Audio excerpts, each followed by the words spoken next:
deadly riots over the government's plan to avoid defaulting on its loans. Is that the unemployment keeps rising, and it has to keep rising just because you have an excess supply of goods, which is this is all borrowed money that our and that kids debt is owed by banks in other countries. issuing about $1 trillion Still in bonds. Including right here at home. In the form of a convenient personal loan. A filter cigarette that delivers the taste, and 45 malt liquor. Are you hot? Quite some time ago, by a psychologist, America is sponsoring I first learned it from my grandmother. Now, my grandmother was a wonderful person. She taught me how to play the game Monopoly. She understood that the name of the game is to acquire.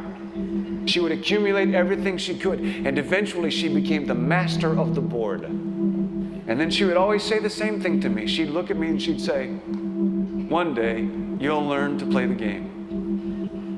One summer, I played Monopoly almost every day, all day long. And that summer, I learned to play the game. I came to understand the only way to win is to make a total commitment to acquisition. I came to understand that money and possessions, that's the way that you keep score. And by the end of that summer, I was more ruthless than my grandmother. I was ready to bend the rules if I had to win that game. And I sat down with her to play that fall.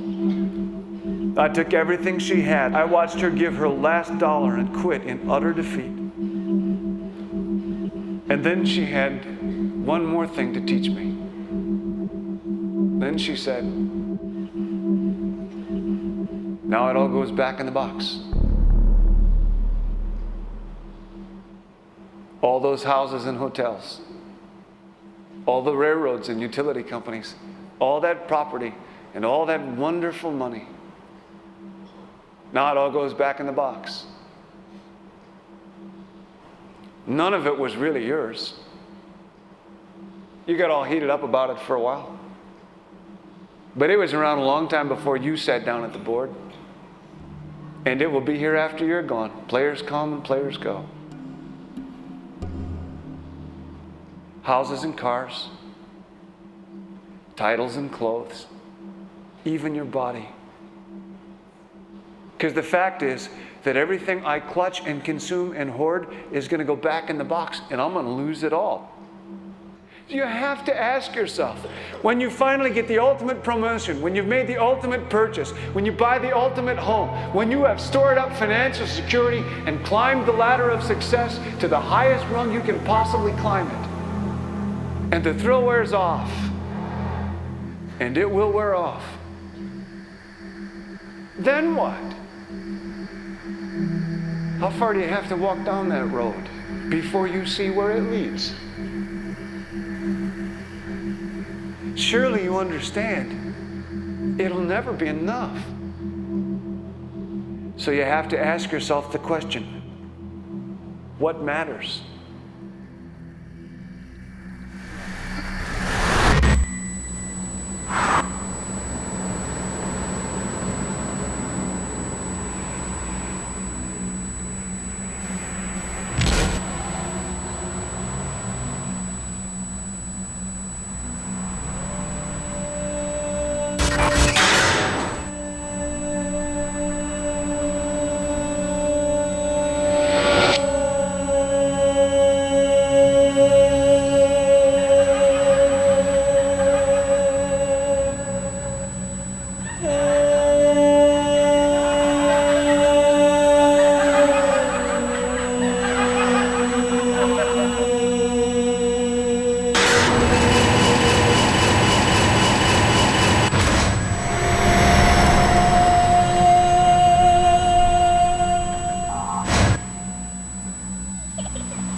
was a young man growing up in New York City, I refused to pledge allegiance to the flag.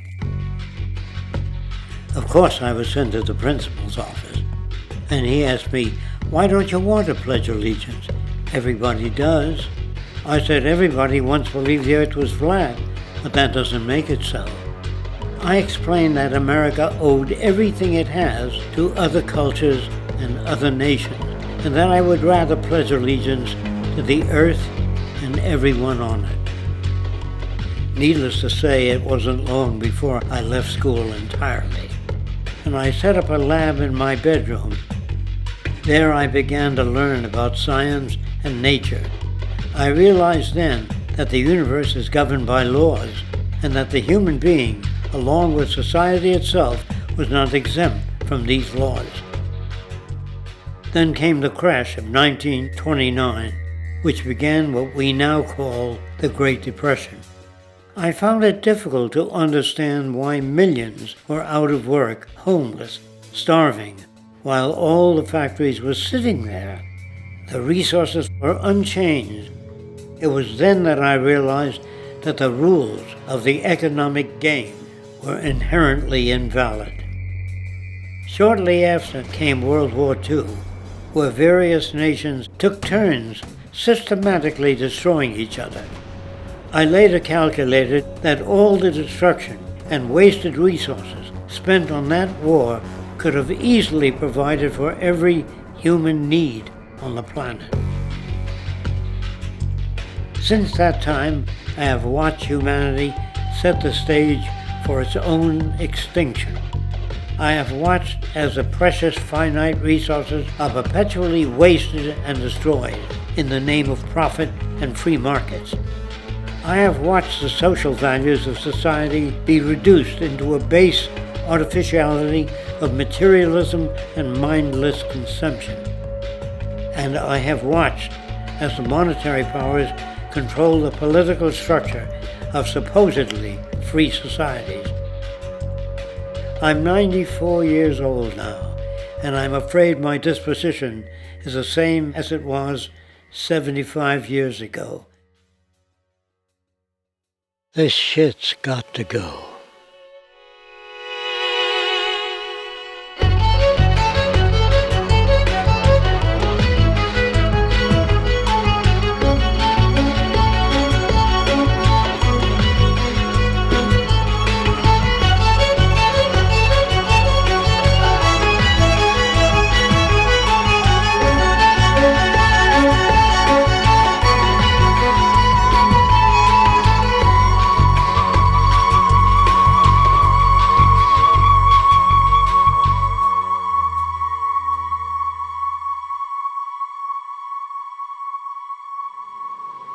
So you're a scientist, and somewhere along the way, hammered into your head is the inevitable nature versus nurture, and that's at least up there with Coke versus Pepsi or Greeks versus Trojans. So nature versus nurture, this by now utterly oversimplifying view of where influences on how a cell deals with an energy crisis, up to what makes us who we are on the most individualistic levels of personality. And what you've got is this complete false dichotomy built around nature as deterministic. At the very bottom of all the causality of life is DNA and the code of codes and the Holy Grail, and everything is driven by it. And at the other end, a much more social science perspective, which is we are social organisms, and biology is for slime molds. Humans are free of biology, and obviously both views are nonsense. What you see instead is it is virtually impossible to understand how biology works outside the context of environment. One of the most crazy-making yet widespread and potentially dangerous notions is, oh, that behavior is genetic. Now, what does that mean? It means all sorts of subtle stuff if you sort of know modern biology, but for most people out there, what it winds up meaning is a deterministic view of life, one rooted in biology and genetics. Genes equal things that can't be changed. Genes equal things that are inevitable and that you might as well not waste resources trying to fix, might as well not put societal energies into trying to improve because it's inevitable, it's unchangeable. And that is sheer nonsense.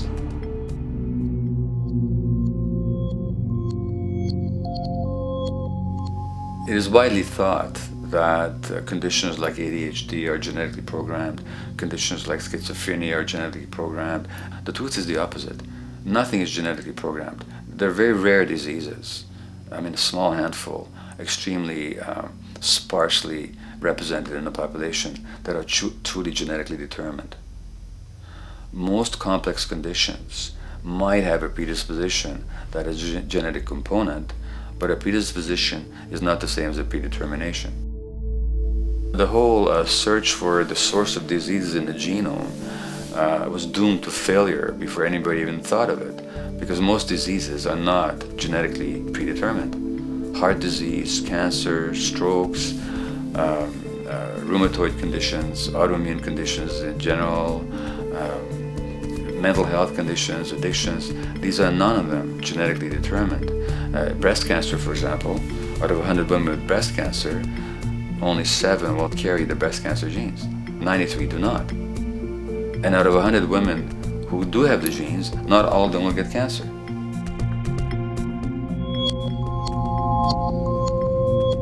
Genes are not just things that make us behave in a particular way regardless of our environment. Genes give us different ways of responding to our environment. In fact, it looks as if some of the early childhood influences of a kind of child rearing affect gene expression, actually turning on and off different genes to put you on a different developmental track, which may suit the kind of world you've got to deal with. So, for example, a study done in Montreal with suicide victims looked at autopsies of the brains of these people. And it turned out that if a suicide victim, these are usually young adults, had been abused as children, the abuse actually caused a genetic change in the brain that was absent in the brains of people who had not been abused. That's an epigenetic effect. Epi means on top of, so that the epigenetic influence is what happens environmentally to either activate or deactivate certain genes. In New Zealand, there's a study that was done in a town called Dunedin, in which a few thousand individuals were studied from birth up to into their 20s. What they found was that they could identify a genetic mutation, an abnormal gene, which did have some relation to the predisposition to commit violence, but only if the individual had also been subjected to severe child abuse. In other words, a child with this abnormal gene would be no more likely to be violent than anybody else, and in fact they actually had a lower rate of violence than people with normal genes, as long as they weren't abused as children. Great additional example of the ways in which genes are not be-all, end-all. Fancy technique where you can take a specific gene out of a mouse, that mouse and its descendants will not have that gene, you have knocked out that gene. So there's this one gene that codes for a protein that has something to do with learning and memory, and this fabulous demonstration, knock out that gene and you have a mouse that doesn't learn as well. Ooh, a genetic basis for intelligence. What was much less appreciated in that landmark study that got picked up by the media left and right is take those genetically impaired mice and raise them in a much more enriched, stimulating environment than your normal mice in a lab cage, and they completely overcame that deficit. So when one says in a contemporary sense that, oh, this behavior is genetic, to the extent that that's even a valid sort of phrase to use, what you're saying is there is a genetic contribution to how this organism responds to environment. Genes may influence the readiness with which an organism will deal with a certain environmental challenge. That's not the version most people have in their minds. And not to be too soapboxing, but run with the old sort of version of it's genetic, and it's not that far from a history of eugenics and things of that sort. It's a widespread misconception, and it's a potentially fairly dangerous one. One reason that the sort of biological explanation for violence, one reason that hypothesis is potentially dangerous, it's not just misleading, it can really do harm, is because if you believe that, you could very easily say, well, there's nothing we can do to change the predisposition people have to becoming violent. All we can do if somebody becomes violent is punish them, lock them up or execute them. But we don't need to worry about changing the social environment or the social preconditions that may lead people to become violent, because that's irrelevant. The genetic argument allows us the luxury of ignoring past and present historical and social factors. And in the words of Louis Menand, he wrote in the New Yorker, very astutely, he said, "It's all in the genes, an explanation for the way things are that does not threaten the way things are. Why should someone feel unhappy or engage in antisocial behavior when that person is living in the freest and most prosperous nation on earth? It can't be the system. There must be a flaw in the wiring somewhere," which is a good way of putting it. So the genetic argument is simply a cop-out, which allows us to ignore the social and economic and political factors that in fact underlie many troublesome behaviors.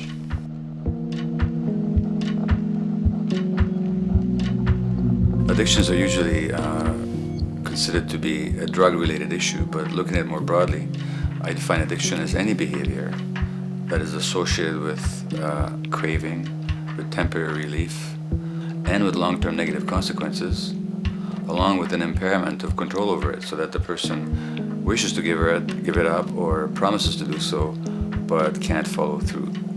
And when you understand that, then you can see that there are many more addictions than simply those related to drugs. So there's workaholism, there's addiction to shopping, to the internet, to video games. There's the addiction to power. People have power, but they want more and more and more. Nothing is ever enough for them. Acquisition, corporations that must own more and more. The addiction to oil, or at least to the wealth and to the products made accessible to us by oil. Look at the negative consequences on the environment. We're destroying the very earth that we inhabit for the sake of that addiction. Now, these addictions are far more devastating in their social consequences than the cocaine or heroin habits of my downtown East Side patients. Yet they're rewarded and considered to be respectable. The tobacco company executive that shows a higher profit will get a much bigger reward. He doesn't face any negative consequences legally or otherwise. In fact, he's a respected member of the board of several other corporations. But tobacco smoke-related diseases kill 5.5 million people around the world every year. In the United States, they kill 400,000 people a year. And these people are addicted to what? To profit. To such a degree are they addicted that they're actually in denial about the impact of their activities, which is typical for addicts, is denial. And that's a respectable one. It's respectable to be addicted to profit no matter what the cost. So what is acceptable and what is respectable is a highly arbitrary phenomenon in our society. And it seems like the greater the harm, the more respectable the addiction.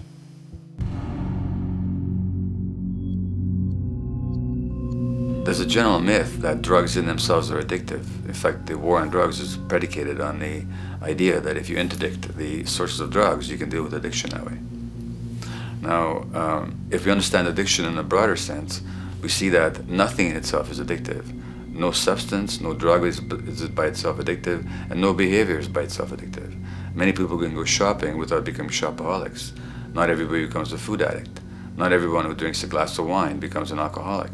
So the real issue is what makes people susceptible, because it's the combination of a susceptible individual and the to potentially addictive substance or behavior that actually then makes for full flowering of addiction. In short, it's not the drug that's addictive, it's the question of the susceptibility of the individual to being addicted to a particular substance or behavior. If we wish to understand what then makes some people susceptible, we actually have to look at their life experience. The old idea, although it's old, but it's still broadly held, that addictions are due to some genetic cause is simply scientifically untenable. What the case is actually is that certain life experiences make people susceptible. Life experiences that not only shape the person's personality and psychological needs, but also their very brains in certain ways. And that process begins in utero.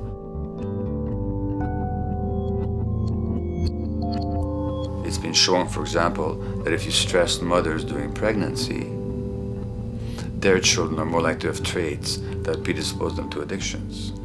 And that's because development is shaped by the psychological and social environment.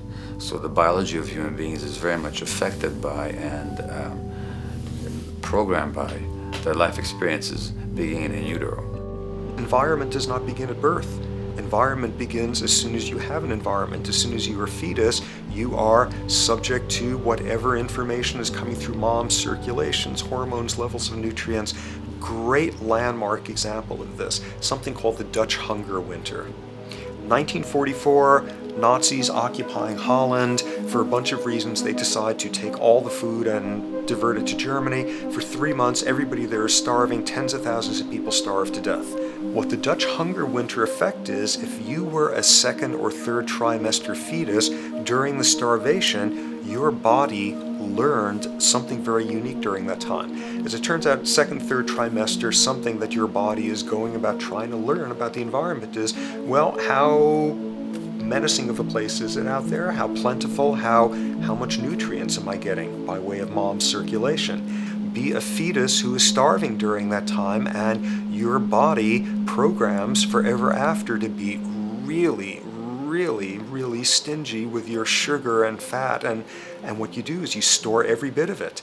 Be a Dutch hunger winter fetus, and half a century later, everything else being equal, you are more likely to have high blood pressure, obesity, or metabolic syndrome.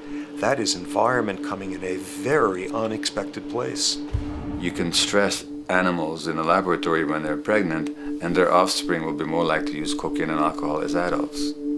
You can stress human mothers. For example, in a British study, women who are abused in pregnancy will have higher levels of the stress hormone cortisol in their placenta at birth, and their children are more likely to have conditions that predispose them to addictions by age 7 or 8. So in utero stress already prepares the ground for all kinds of mental health issues.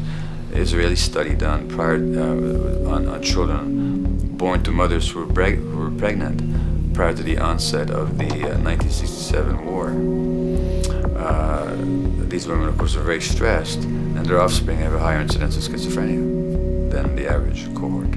So there's plenty of evidence now that prenatal effects have a huge impact on the developing human being.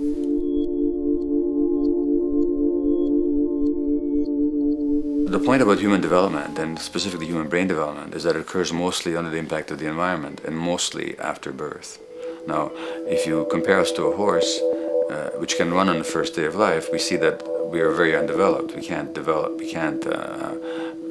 muster that much neurological coordination, balance, muscle strength, visual acuity until a year and a half, 2 years.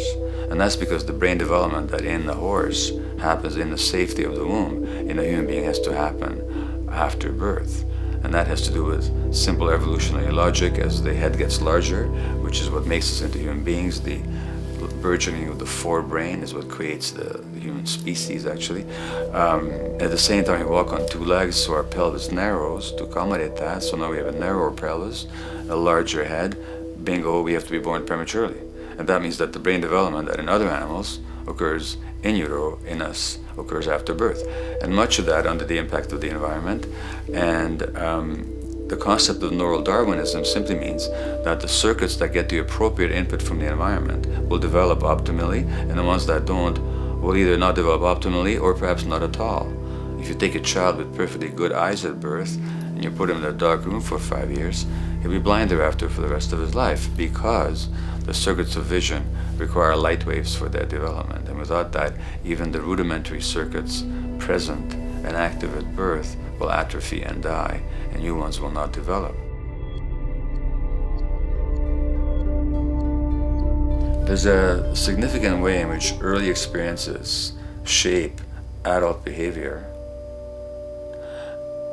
and even and especially early experiences for which there's no recall memory. It turns out that there are two kinds of memory. There is explicit memory, which is recall. This is when you can call back facts, details, episodes, circumstances. But the structure in the brain, which is called the hippocampus, which encodes recall memory, it doesn't even begin to develop fully until a year and a half, and it's not fully developed till much later, which is why hardly anybody has any recall memory prior to 18 months. But there's another kind of memory, which is called implicit memory, which is in fact an emotional memory, where the emotional impact and the interpretation that the child makes of those emotional experiences is ingrained in the brain in the form of nerve circuits ready to fire without specific recall. So to give you a clear example, people who are adopted have a lifelong sense of rejection very often. They can't recall the adoption, they can't recall the separation of a birth mother, because there's nothing there to recall with. But the emotional memory of separation and rejection is deeply embedded in their brains. Hence, they're much more likely to experience a sense of rejection and a great emotional upset when they perceive themselves as being rejected than other people. That's not unique to people who are adopted, but it's particularly strong in them because of this function of implicit memory. People who are addicted, given that they, according to all the research literature, certainly in my experience, the hardcore addicts virtually were all significantly abused as children or suffered severe emotional loss. Their emotional or implicit memories are those of a world that's not safe and not helpful, caregivers who are not to be trusted, and relationships that are not safe enough to open up to vulnerably. And hence their responses tend to be to keep themselves separate from really intimate relationships, not to trust caregivers, doctors and other people who are trying to help them, and generally see the world as an unsafe place. And that's strictly a function of implicit memory, which sometimes has to do with incidents they don't even recall.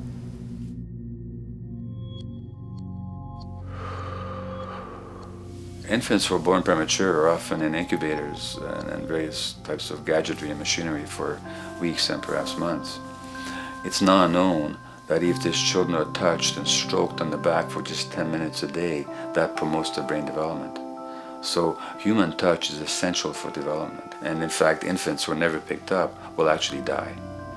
That's how much of a fundamental need being held is to human beings.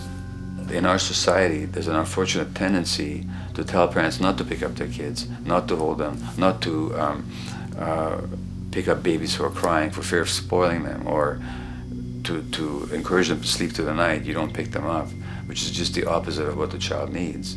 And these children might go back to sleep because they give up and their brains just shut down as a way of defending against the vulnerability of being abandoned really by their parents. But their implicit memories will be that of a world that doesn't give a damn. A lot of these differences are structured very early in life. In a way, if you like, the parental experience of adversity, how tough life is or how easy it is passed on to children, whether through maternal depression or parents being bad-tempered with their kids because they've had a hard day or just being too tired at the end of the day. And these have very powerful effects, programming children's development, which we know a lot about now. But that's early sensitivity isn't just an evolutionary mistake. It exists again in many different species. Even seedlings, there's an early adaptive process to the kind of environment they're growing up in. But for humans, the adaptation is to the quality of social relations.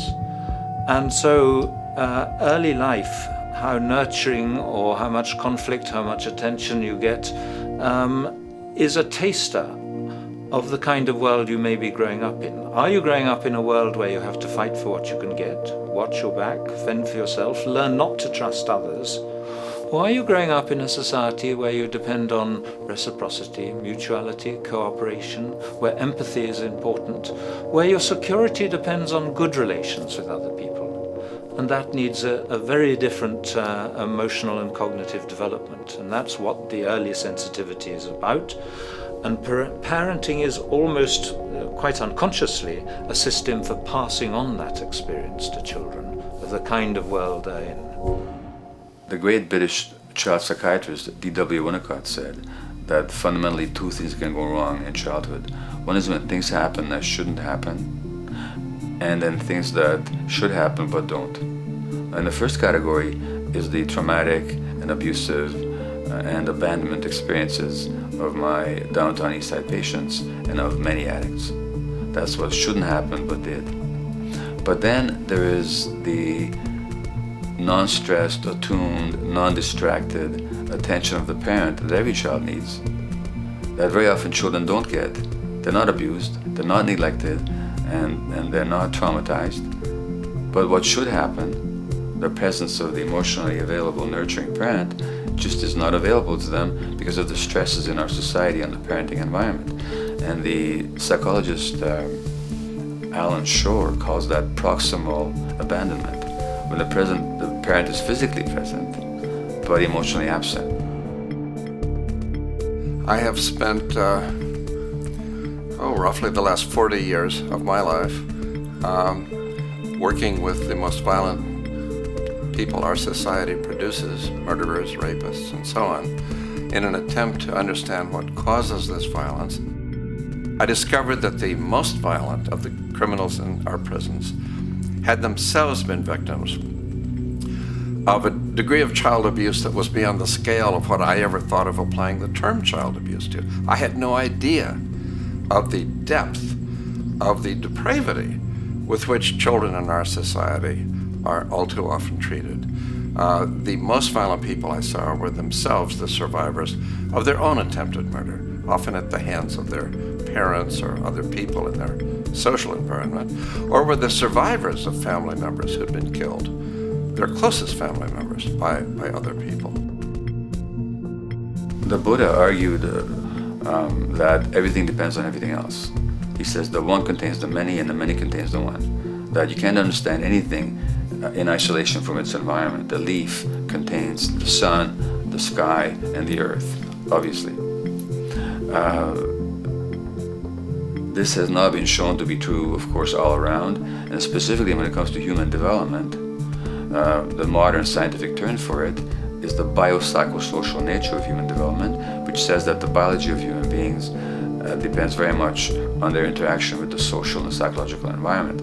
And specifically, the psychiatrist and researcher Daniel Siegel at the University of California, Los Angeles, UCLA, has coined the phrase interpersonal neurobiology, which means to say that the way that our nervous system functions depends very much on our personal relationships.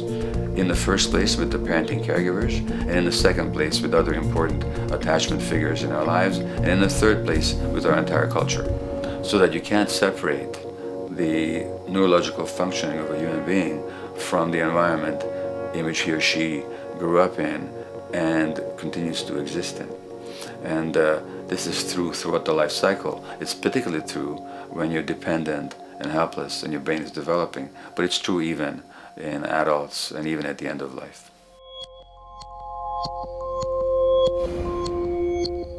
Human beings have lived in almost every kind of society, from the most egalitarian, hunting and gathering societies seem to have been very egalitarian, for instance, based on food sharing, gift exchange.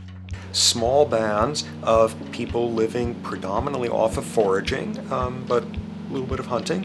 Predominantly among people you have at the least known your entire life, if not surrounded by third cousins or closer, in a world in which there is a great deal of fluidity between different groups, in a world in which there is not a whole lot in terms of material culture.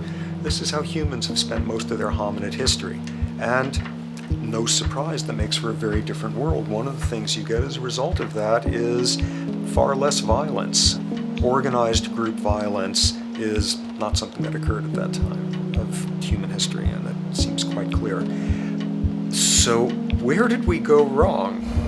Violence is not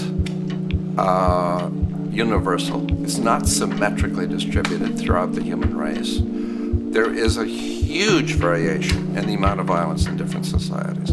There are some societies that have virtually no violence. There are others that destroy themselves. Some of the Anabaptist religious groups that are complete strict pacifists, like the Amish, the Mennonites, the Hutterites. Among some of these groups, the Hutterites, there are no recorded cases of homicide. During our major wars, like World War II, where people were being drafted, they would refuse to serve in the military. They would go to prison rather than serve in the military. In the kibbutzim in Israel, the level of violence is so low that the criminal courts there will often send violent offenders, people who've committed crimes, to live on the kibbutzim in order to learn how to live a nonviolent life, because that's the way people live there. So we are amply shaped by society. Our societies in the broader sense, including our theological, our metaphysical, our linguistic influences, etc., our societies help shape us as to whether or not we think life is basically about sin or about beauty, whether the afterlife will carry a price for how we live our lives or if it's irrelevant. In a broad sort of way, different large societies could be termed as individualistic or collectivist, and you get very different people and different mindsets, and I suspect different brains coming along with that. We in America are in one of the most individualistic of societies, and capitalism being a system that allows you to go higher and higher up a potential pyramid, and the deal is it comes with fewer and fewer safety nets. By definition, the more stratified a society is, the fewer people you have as peers, the fewer people with whom you have symmetrical, reciprocal relationships, and instead all you have are differing spots and endless hierarchies. And a world in which you have few reciprocal partners is a world with a lot less altruism.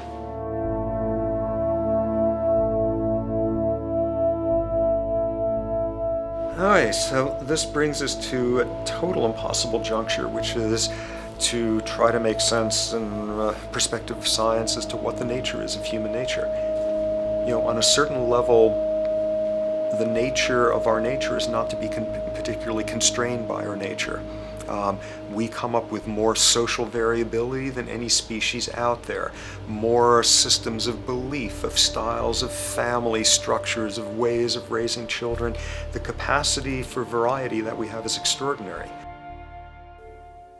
In a society which is predicated on competition and really very often the ruthless exploitation of one human being by another, the profiteering of other people's problems, and very often the creation of problems for the purpose of profiteering, the ruling ideology will very often justify that behavior by appeals to some fundamental and unalterable human nature. So the myth in our society is that people are competitive by nature, and that they're individualistic, and that they're selfish. The real reality is quite the opposite. We have certain human needs. The only way that you can talk about human nature concretely is by recognizing that there's certain human needs. We have a human need for companionship and for close contact, to be loved, to be attached to be accepted, to be seen, to be received for who we are. If those needs are met, we develop into people who are compassionate and cooperative and who have empathy for other people.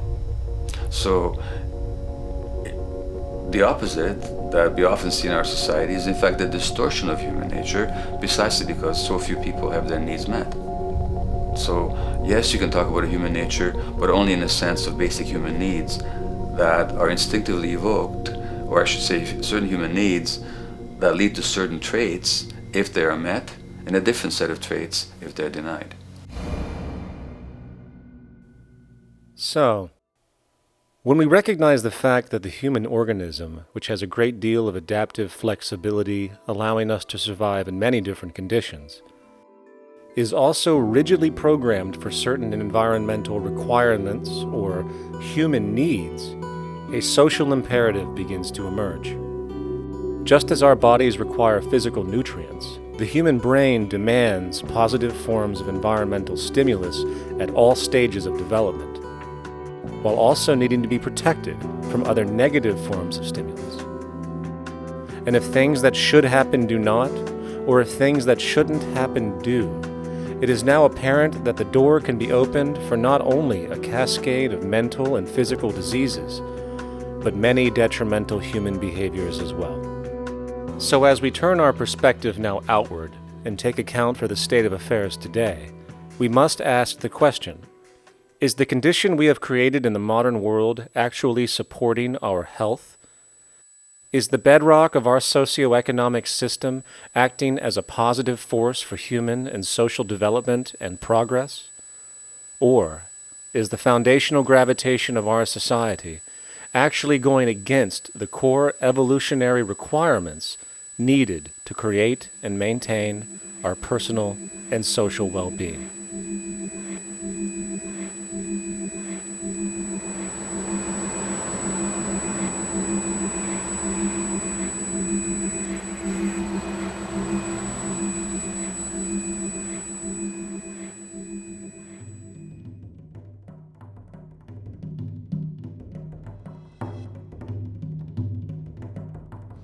So one might ask, where did this all begin, what we have today, really a world in a state of cumulative collapse? You get it started with John Locke. And John Locke introduces property, and he has three provisos for just private right and property. And the three provisos are that there must be enough left over for others, and that you must not let it spoil, and that you, most of all, must mix your labor with it. It seems justified. You mix your labor with the world, then you're entitled to the product, and as long as there's enough left over for others, and as long as it doesn't spoil, you don't allow anything to go to waste, that's okay. Well, he spends a long time of his famous treatise of government, and it's since been the canonical text for economic and political and legal understanding. Is still a classic text of study. Well, what he did is, after he gives the provisos, and you're almost thinking at the time whether you're for private property or not, he's given a very good and plausible and powerful defense of private property here. Well, he drops them. He drops them like that, right in one sentence. He says, well, once the introduction of money came in by men's tacit consent, then it became, and he doesn't say all the provisos are canceled, erased, but that's what happens. So now we have not product and your property earned by your own labor. Oh no, money buys labor now.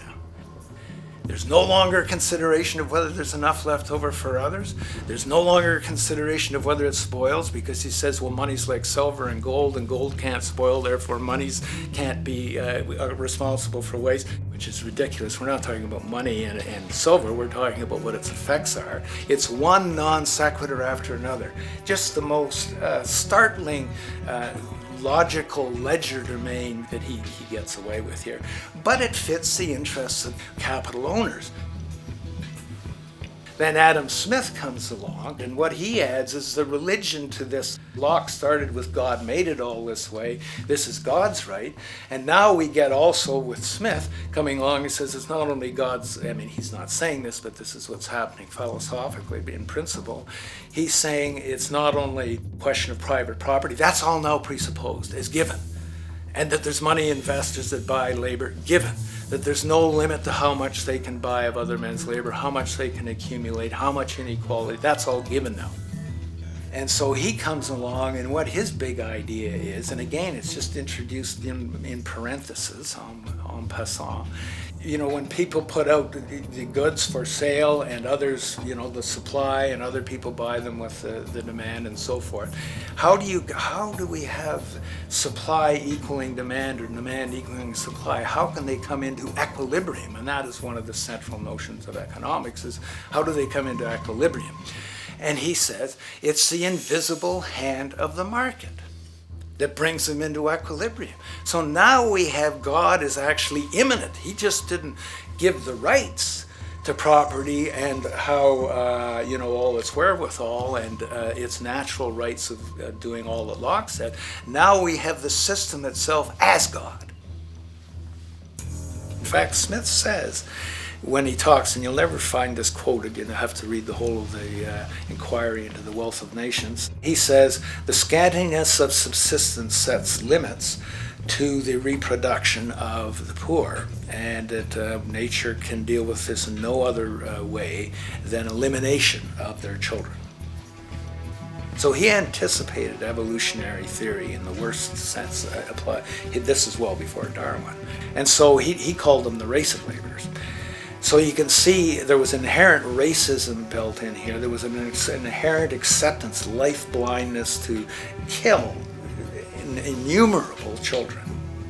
And he thought, well, that's the invisible hand making supply meet demand and demand meet supply. So see how wise God is. So you can see a lot of the really virulent, life-destructive, eco-genocidal things that are going on now have, in a way, a thought gene back in Smith too. When we reflect on the original concept of the so-called free market capitalist system, as initiated by early economic philosophers such as Adam Smith, we see that the original intent of a market was based around real, tangible, life-supporting goods for trade. Adam Smith never fathomed that the most profitable economic sector on the planet would eventually be in the arena of financial trading or so-called investment, where money itself is simply gained by the movement of other money in an arbitrary game which holds zero productive merit to society. Yet, regardless of Smith's intent, the door for such seemingly anomalous advents was left wide open by one fundamental tenet of this theory. Money is treated as a commodity in and of itself. Today, in every economy of the world, regardless of the social system they claim, money is pursued for the sake of money and nothing else. The underlying idea, which was mysteriously qualified by Adam Smith with his religious declaration of the invisible hand, is that the narrow, self-interested pursuit of this fictional commodity will somehow magically manifest human and social well-being and progress. The reality is that the monetary incentive interest, or what some have termed the money sequence of value, has now completely decoupled from the foundational life interest, which could be termed the life sequence of value. What has happened is that there's a complete confusion in economic doctrine between those two sequences. They think that the money sequence of value delivers the life sequence of value, and that's why they say if more goods are sold, if GDPs rise and so forth, therefore there'll be more well-being, enhanced well-being. We take the GDP to be basically our indicator of social health.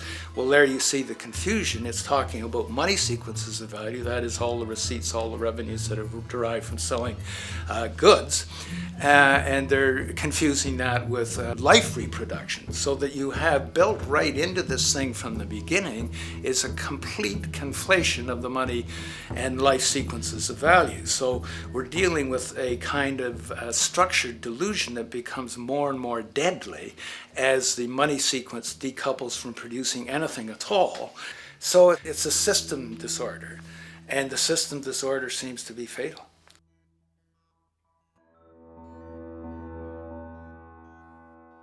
In society today, you seldom hear anyone speak of the progress of their country or society in terms of their physical well-being, state of happiness, trust, or social stability. Rather, the measures are presented to us through economic abstractions. We have the gross domestic product, the consumer price index, the value of the stock market, rates of inflation, and so on.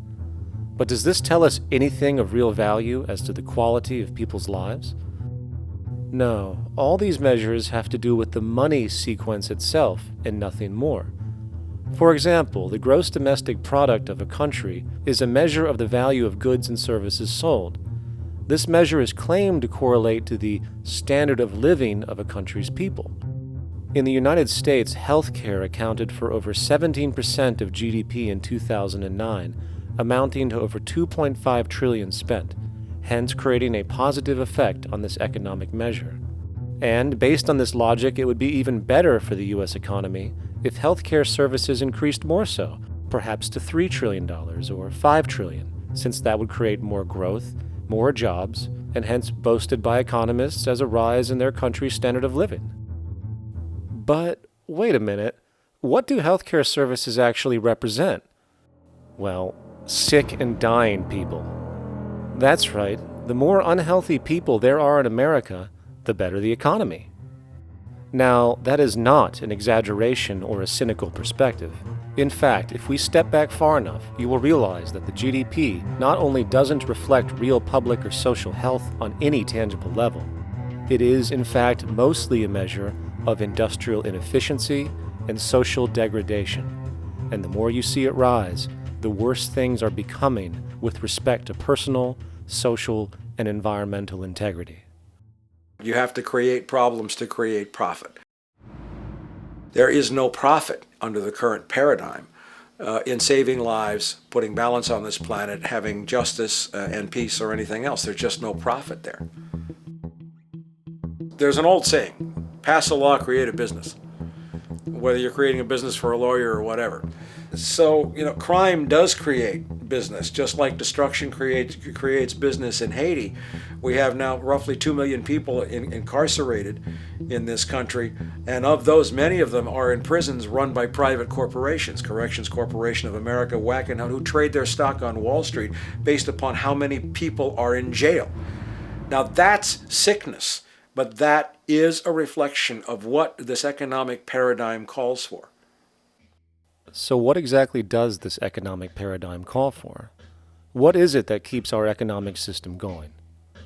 Consumption. Or more accurately, cyclical consumption. When we break down the foundation of classic market economics, we are left with a pattern of monetary exchange that simply cannot be allowed to stop or even substantially slowed, if the society as we know it is to remain operational. There are three main actors on the economic stage: the employee, the employer, and the consumer. The employee sells labor to the employer for income. The employer sells its production services and hence goods to the consumer for income. And the consumer, of course, is simply another role of the employer and employee, spending back into the system to enable the cyclical consumption to continue. In other words, the global market system is based on the assumption that there will always be enough product demand in society to move enough money around at a rate which can keep the consumption process going. And the faster the rate of consumption, the more so-called economic growth is assumed, and so the machine goes. But hold on, I thought an economy was meant to, economize? Doesn't the very term have to do with preservation and efficiency and a reduction of waste? So how does our system, which demands consumption and the more the better, efficiently preserve or economize at all? Well, it doesn't. The intent of the market system is, in fact, the exact opposite of what a real economy is supposed to do, which is efficiently and conservatively orient the materials for production and distribution of life-supporting goods. We live on a finite planet with finite resources, where, for example, the oil we utilize took millions of years to develop, where the minerals we use took billions of years to develop. So, having a system that deliberately promotes the acceleration of consumption for the sake of so-called economic growth is pure ecocidal insanity. Absence of waste, that's what efficiency is. Absence of waste. This system is more wasteful than all the other existing systems in the history of the planet. Every level of life organization and life system is in a state of crisis and challenge and decay or collapse. No peer-reviewed journal in the last 30 years will tell you anything different. That is that every life system is in decline, as well as social programs, as well as our water access. Try to name any means of life that isn't threatened and in danger. You can't. There really isn't one, and that's very, very despairing. But we haven't even figured out the causal mechanism. We don't want to face the causal mechanism. We just want to go on, that's what insanity is, where you keep doing the same thing over and over again, though it clearly doesn't work. So you're really dealing with not an economic system, but I would go so far as to say an anti-economic system. There's an old saying that the competitive market model seeks to create the best possible goods at the lowest possible prices. This statement is essentially the incentive concept, which justifies market competition based on the assumption that the result is the production of higher quality goods. If I was going to build myself a table from scratch, I would naturally build it out of the best, most durable materials possible, right? With the intent for it to last as long as possible. Why would I want to make something poor, knowing I would have to eventually do it again and expend more materials and more energy? Well, as rational as that may seem in the physical world, when it comes to the market world, it is not only explicitly irrational, it is not even an option. It is technically impossible to produce the best of anything if a company is to maintain a competitive edge and hence remain affordable to the consumer. Literally everything created and set for sale in the global economy is immediately inferior the moment it is produced, for it is a mathematical impossibility to make the most scientifically advanced, efficient, and strategically sustainable products. This is due to the fact that the market system requires that cost efficiency, or the need to reduce expenses, exist at every stage of production, from the cost of labor to the cost of materials and packaging, and so on. This competitive strategy, of course, is to make sure the public buys their goods rather than from a competing producer, which is doing the exact same thing to also make their goods both competitive and affordable.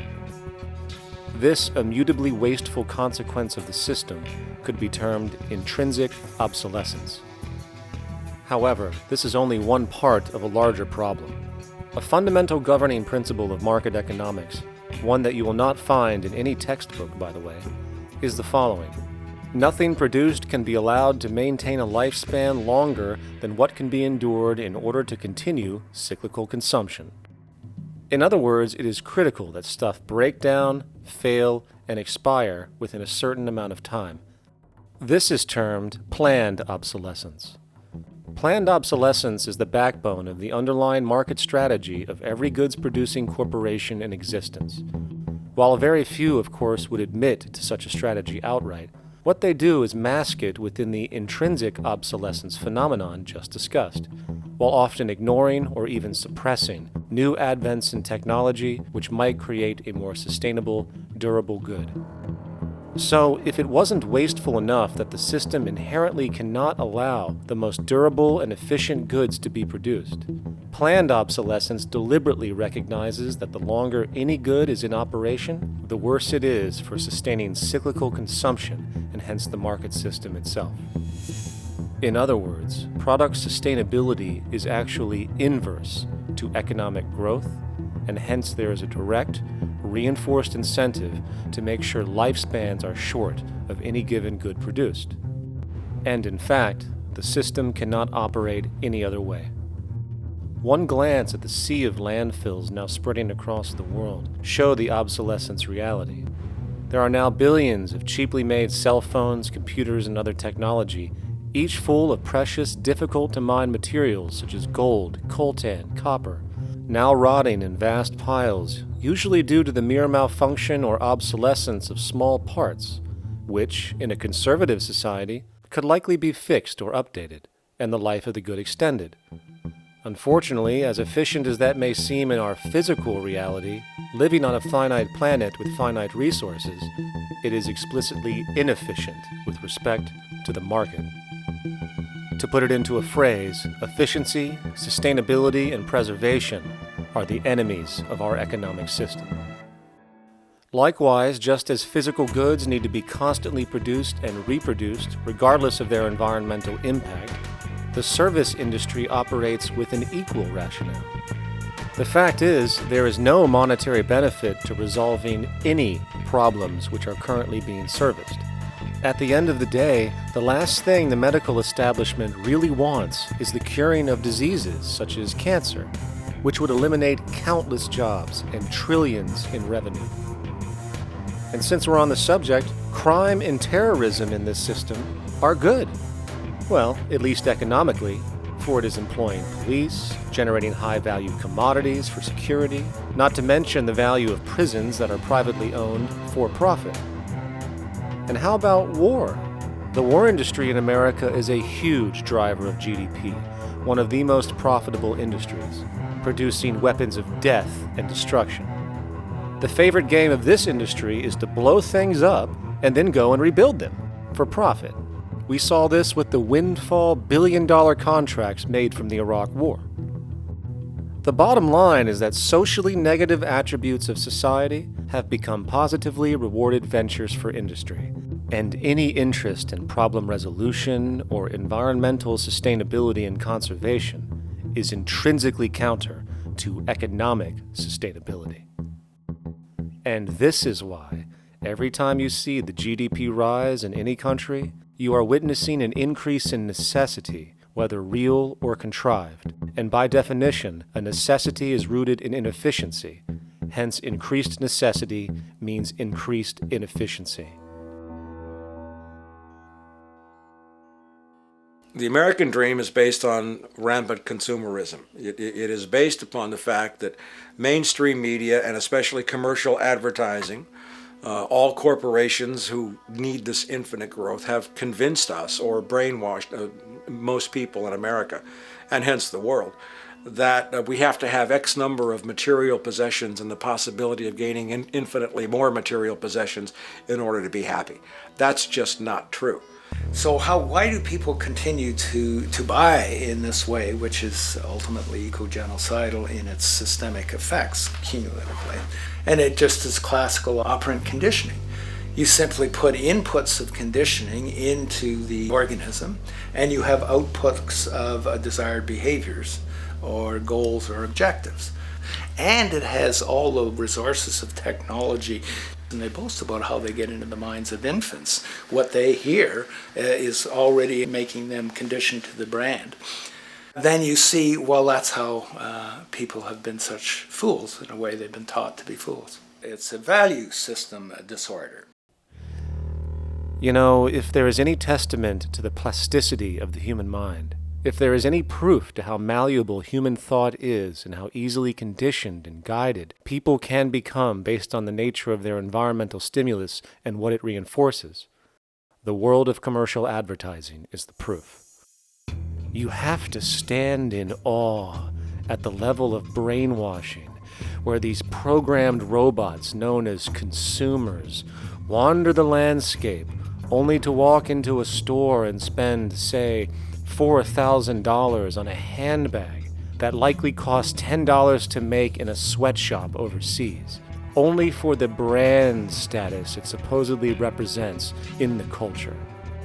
Or perhaps the ancient communal traditions which increase trust and cohesiveness in society, which have now been hijacked by acquisitive, materialistic values, where now annually we exchange useless crap a few times a year.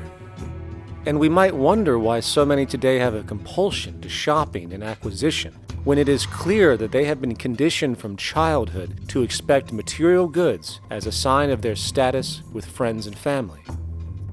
The fact is, the foundation of any society are the values that support its operation, and our society, as it exists, can only operate if our values support the conspicuous consumption it requires to continue the market system.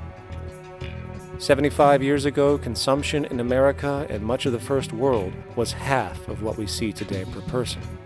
Today's new consumer culture has been manufactured and imposed due to the very real need for higher and higher levels of consumption. And this is why most corporations now spend more money on advertising than the actual process of product creation itself. They work diligently to create a false need for you to fill, and it happens to work. You know, economists are in fact not economists at all. They're propagandists of money value. And you'll find that all their models basically get down to token exchanges that are to the profit of one side or both sides or whatever, but they're completely disconnected from the actually existing world of reproduction. In Ohio, an old man failed to pay his electric bill. You may be familiar with the case. And the electric company turned off the electricity and he died. The reason they turned it off was because it wouldn't have been profitable for them to keep it on because he didn't pay his bill. Do you believe that was right? The responsibility really lies not on the electric company for turning it off, but on those of this man's neighbors and friends and associates who are not charitable enough to enable him as an individual to meet the electric bill. Did I hear that right? Did he just say the death of a man caused by not having money was the responsibility of other people, or in effect, charity? Well then, I guess we're going to need a whole lot of infomercials, little miserable coin slot donations for bodega counters, and a bunch of pickle jars for the billion people now starving to death on this planet because of the very system Milton Friedman promotes. Whether you are dealing with the philosophies of Milton Friedman, F.A. Hayek, John Maynard Keynes, Ludwig von Mises, or any other major market economist, the basis of rationale rarely leaves the money sequence. It is like a religion. Consumption analysis, stabilization policies, deficit spending, aggregate demand.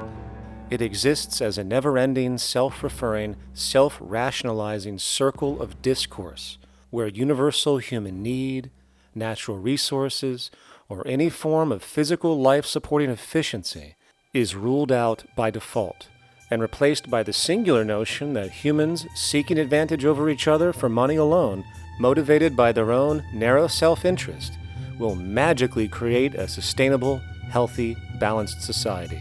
There is no life coordinate in this whole theory, this whole doctrine. What are they doing? What are they doing? What they're doing is tracking money sequences. That's all it is tracking money sequences, presupposing everything that matters. One, that there's no life coordinates. Wow, no life coordinates. Two, that all the agents are self-maximizing preference seekers. That is, they think of nothing other than themselves and what they can get most for themselves. That's the notion, that's the ruling notion of rationality. Self-maximizing choice. And the only thing that they're interested in self-maximizing is money or commodities. Well, where does social relations come in? It doesn't, except in the exchange to self-maximize. Where do our natural resources come in? They don't, except to exploit. Where does the family come in as being able to survive? It doesn't. They have to have money in order to purchase any good.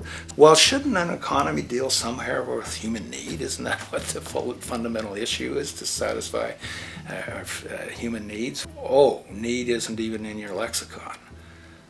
You dissolve it into wants. And what is a want? That means money demand that wants to buy.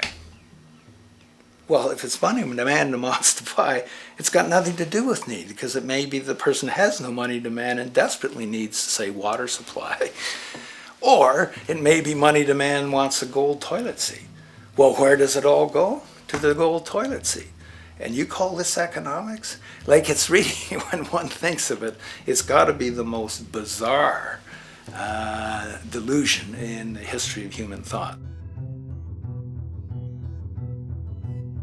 Now, so far we have focused on the market system, but this system is actually only one half of the global economic paradigm. The other half is the monetary system.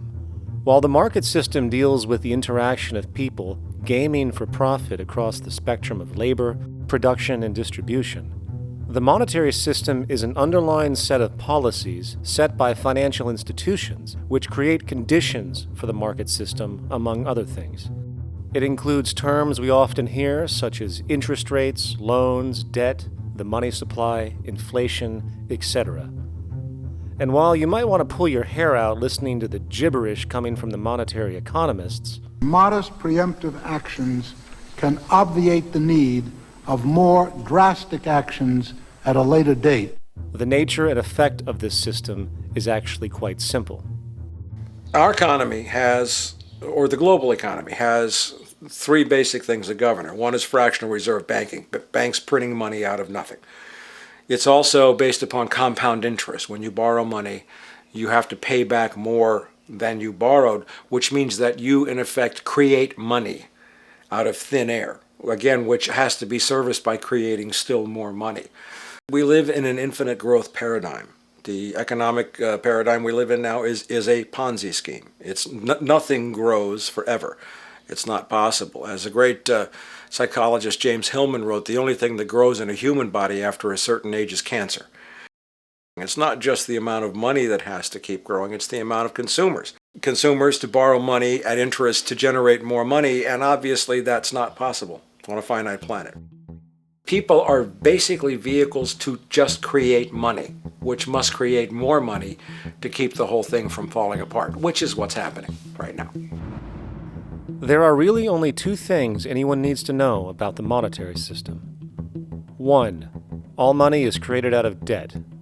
Money is monetized debt, whether it materialized from treasury bonds, home loan contracts, or credit cards. In other words, if all outstanding debt was to be repaid right now, there would not be $1 in circulation. And 2, interest is charged on virtually all loans made, and the money needed to pay back this interest does not exist in the money supply outright. Only the principal is created by the loans, and the principal is the money supply. So, if all this debt was to be repaid right now, not only would there not be $1 left in circulation, there would also be a gigantic amount of money owed that is literally impossible to pay back, for it does not exist. The consequence of all of this is that two things are inevitable: inflation and bankruptcy. As far as inflation, this can be seen as an historical trend in virtually every country today, and easily tied to its cause, which is the perpetual increase of the money supply, which is required to cover the interest charges and keep the system going. As far as bankruptcy, it comes in the form of debt collapse. This collapse will inevitably occur with a person, a business, or a country, and typically happens when the interest payments are no longer possible to make. But there is a bright side to all of this. Well, at least in terms of the market system, because debt creates pressure. Debt creates wage slaves. A person in debt is much more likely to take a low wage than a person who isn't, hence becoming a cheap commodity. So it's great for the corporations to have a pool of people that have no financial mobility. But hey, that same train of thought also goes for entire countries. The World Bank and the International Monetary Fund, which mostly serve as proxies for transnational corporate interests, give gigantic loans to troubled countries at very high interest rates, and then, once the countries are deeply in the hole and can't pay, austerity measures are applied, the corporations swoop in, set up sweatshops, and take their natural resources. Now that's market efficiency. But wait, there's more. You see, there's this unique hybrid of the monetary and market system called the stock market, which rather than, actually produce anything real, they just buy and sell money itself. And when it comes to debt, you know what they do? That's right, they trade it. They actually buy and sell debt for profit, from credit default swaps and collateralized debt obligations for consumer debt, to complex derivative schemes used to mask the debt of entire countries, such as the collusion of investment bank Goldman Sachs in Greece, which nearly collapsed the entire European economy. So when it comes to the stock market and Wall Street, we have an entirely new level of insanity born out of the money sequence of value. All you need to know about markets was written in an editorial in the Wall Street Journal a couple of years ago. It was called Lessons of the Brain-Damaged Investor. And in this editorial, they explain why people with slight brain damage do better as investors than people with normal brain functionality. Why? Because the slightly brain-damaged person has no empathy. And that's the key. If you don't have any empathy, you do well as an investor. And so Wall Street breeds people who have no empathy, to go in there and to make decisions and make trades that they have no compunction about and no thought whatsoever as to what they're doing might affect their fellow human being. So they breed these robots, these people who have no souls. And since they don't even want to pay these people anymore, they're now breeding robots, real algorithmic traders. Goldman Sachs and the high-frequency trading scandal. They put a computer next to the exchange, the New York Stock Exchange. This computer, this co-located computer, as they call it, it front-runs all the trades on the exchange, and it hits the exchange with volumes of orders in ways that scalp pennies and nickels away from the exchange. It's like they're siphoning money all day long. They went one quarter last year, 30 or 60 straight days without a single down day and made millions of dollars every single day. Is that because, well, that's statistically impossible. When I worked on Wall Street, the way it works is everyone kicks upstairs the bribes. The brokers bribe to the office manager bribes to the regional sales manager bribes to the national sales manager. It's a common understanding. At Christmas, who gets the biggest bonus at Christmas in an average brokerage office? The compliance officer. The compliance officer sits there all day long. He's supposed to be making sure you don't violate any of the margin rules and you're complying with the law. Of course, yeah, to the extent that you can bribe the compliance officer, yeah, that's right, you are complying with the law. So as fraud has become the system, it's no longer a byproduct. It is the system. You know, it's like that old Woody Allen joke. He says, "Doctor, my brother thinks he's a chicken." And the doctor says, "Take a pill, and that should cure the problem." And he says, "No, doctor, you don't understand. We need the eggs." Okay? So the trading of fraudulent claims back and forth between banks to generate fees, to generate bonuses, has become the GDP producing growth engine of the United States economy. Even though they're essentially trading fraudulent claims that there's absolutely no hope of ever paying back. They're processing and generating and resecuritizing nothing. If I write $20 billion on a cocktail napkin and I sell it to JP Morgan while JP Morgan writes $20 billion on a cocktail napkin, and we swap those two cocktail napkins at a bar and we each pay ourselves 1/4% in a fee, we make a lot of money for our Christmas bonus. We each have on our books a $20 billion cocktail napkin, which has no real value until such time as the system is no longer able to absorb bogus cocktail napkins, in which case we go to the government to get bailed out. And because of Wall Street and the global stock market, there are now conservatively about $700 trillion of outstanding fraudulent claims known as derivatives, still waiting to collapse, a value amounting to over 10 times the gross domestic product of the entire planet. And while we have seen the bailouts of corporations and banks by governments, which of course comedically borrow their money from banks to begin with, we are now seeing attempts to bail out whole countries by conglomerates of other countries through the international banks. But how do you bail out a planet? There is no country out there that isn't now saturated in debt. The cascade of sovereign debt defaults we have seen can only be the beginning when the math is taken into account. It has been estimated in the United States alone that income tax would need to be raised to 65% per person just to cover the interest in the near future. Economists are now foreshadowing that within a few decades, 60% of the countries on the planet will be bankrupt. But, hold on, let me get this straight. The world is going bankrupt, whatever the hell that means, because of this idea called debt, which doesn't even exist in the physical reality.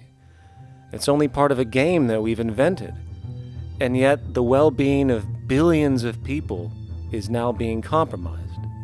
Extreme layoffs, tent cities, accelerating poverty, austerity measures imposed, schools shutting down, child hunger, and other levels of familial deprivation, all because of this elaborate fiction. What are we, fucking stupid? Hey, Mars, my man. Help a brother out, huh? Grow up, kid.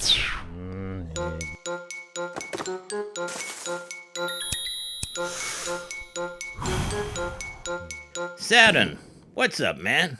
You remember that smoking nebula I hooked you up with a while back? Listen, Earth, we're getting really tired of you. You've been given everything, and yet you waste it all. You got plenty of resources, and you know it.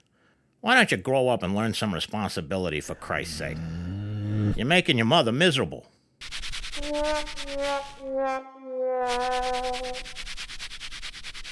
You're on your own, pal. Yeah, whatever.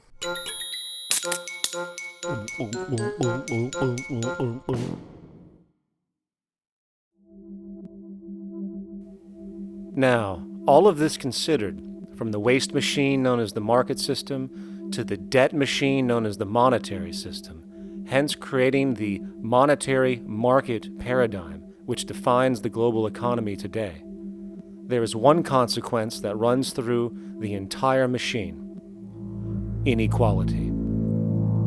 Whether it is the market system which creates a natural gravitation towards monopoly and power consolidation, while also generating pockets of wealthy industries that tower over others regardless of utility, such as the fact that top hedge fund managers on Wall Street now take home over $300 million a year for contributing literally nothing, while a scientist looking for a cure for a disease trying to help humanity might make $60,000 a year if they're lucky. Or whether it is the monetary system, which has class division built right into its structure.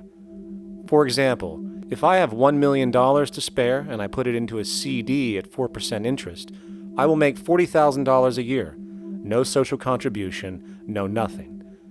However, if I'm a lower class person and have to take loans to buy my car or home, I am paying in interest, which, in abstraction, is going to pay that millionaire with the 4% CD. This stealing from the poor to pay the rich is a foundational, built-in aspect of the monetary system, and it could be labeled structural classism.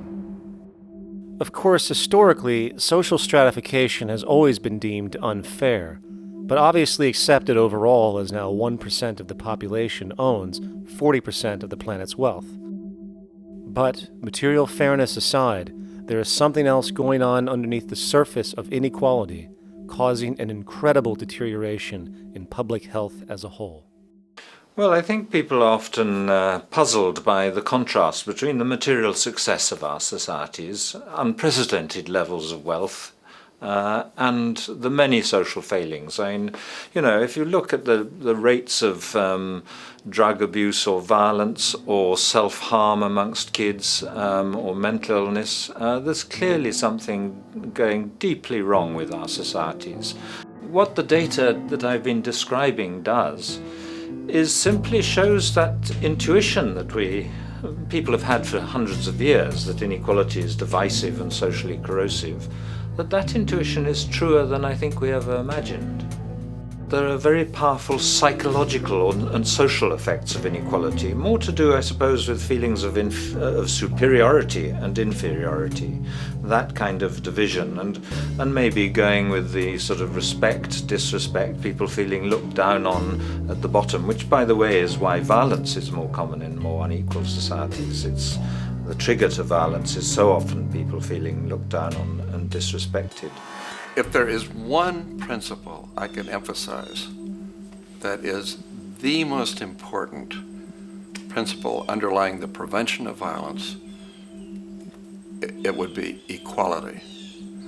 The single most significant factor that affects the rate of violence is the degree of equality versus the degree of inequality in that society.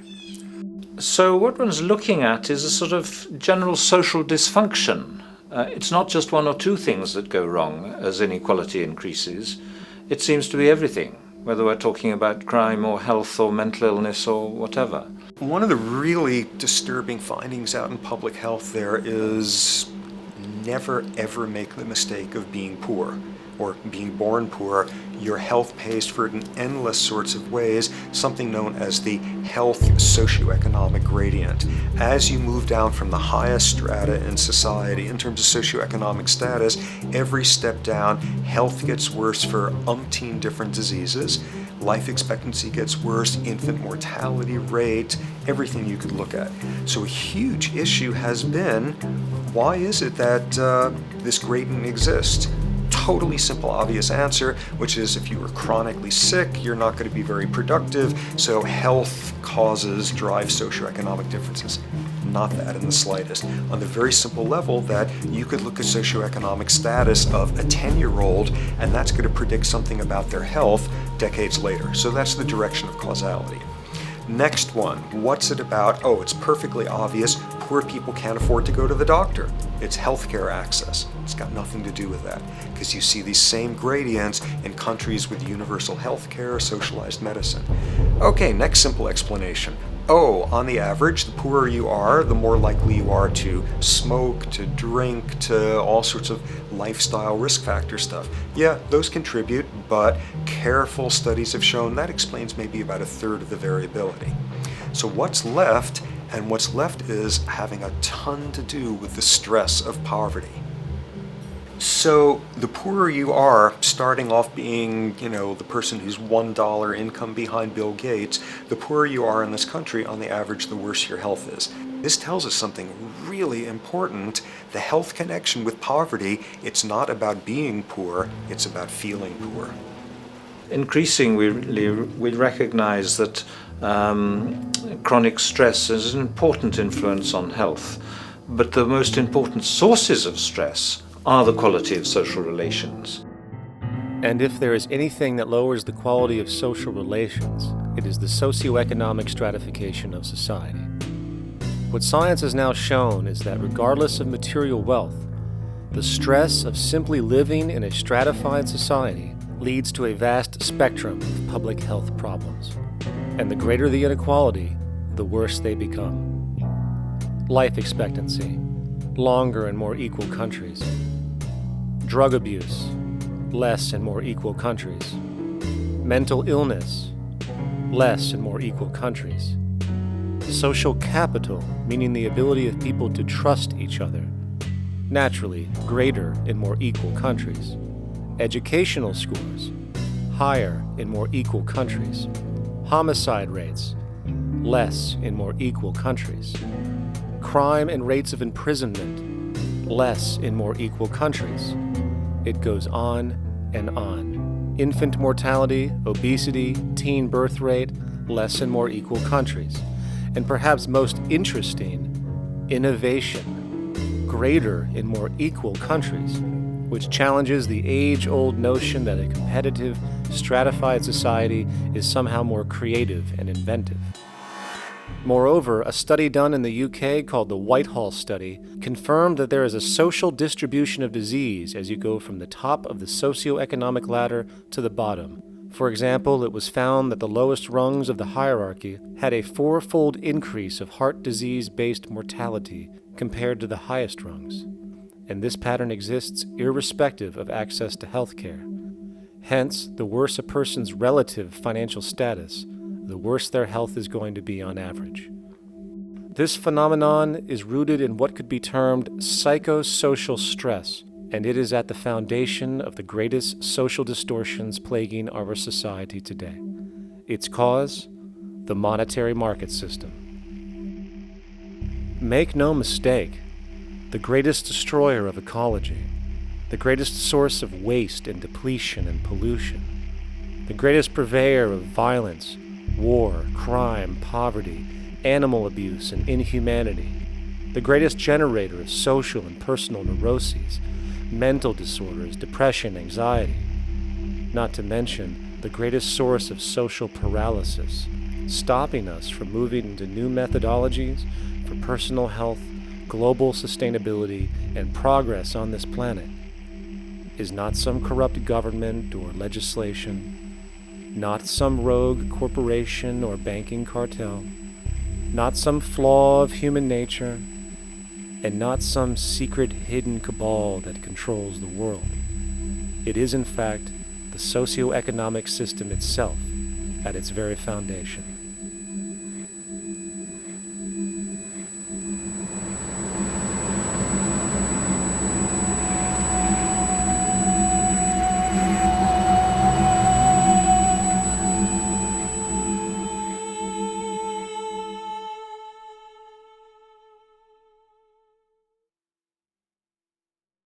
Let's imagine for a moment we had the option to redesign human civilization from the ground up. What if, hypothetically speaking, we discovered an exact replica of the planet Earth, and the only difference between this new planet and our current one is that human evolution had not occurred. It was an open palette. No countries, no cities, no pollution, no Republicans, just a pristine, open environment. So, what would we do? Well, first we need a goal, right? And it's safe to say that goal would be to survive. And not to just survive, but to do so in an optimized, healthy, prosperous way. Most people indeed desire to live, and they would prefer to do so without suffering. Therefore, the basis of this civilization needs to be as supportive and hence sustainable for human life as possible, taking into account the material needs of all the world's people, while trying to remove anything that could hurt us in the long run. That goal of, say, maximum sustainability understood, the next question regards our method. What kind of approach do we take? Well, let's see. Last I checked, politics was the method of social operation on Earth. So what do the doctrines of the Republicans, liberals, conservatives, or socialists have to say about societal design? Not a damn thing. Okay, then what about religion? Surely the great creator had to have left some blueprint somewhere. No, nothing I can find. Okay then, so what's left? It appears something called science. Science is unique in that its methods demand not only that the ideas proposed be tested and replicated, but everything science comes up with is also inherently falsifiable. In other words, unlike religion and politics, science has no ego, and everything it suggests accepts the possibility of being proven wrong eventually. It holds on to nothing and evolves constantly. Well, that sounds natural enough to me. So then, based on the current state of scientific knowledge in the early 21st century, along with our goal of maximum sustainability for the human population, how do we begin the actual process of construction? Well, the first question to ask, what do we need to survive? The answer, of course, are planetary resources. Whether it is the water we drink, the energy we use, the raw materials we utilize to create tools and shelter, the planet hosts an inventory of resources, many of which are demanded for our survival. So, given that reality, it then becomes critical to figure out what we have and where it is. This means we need to conduct a survey.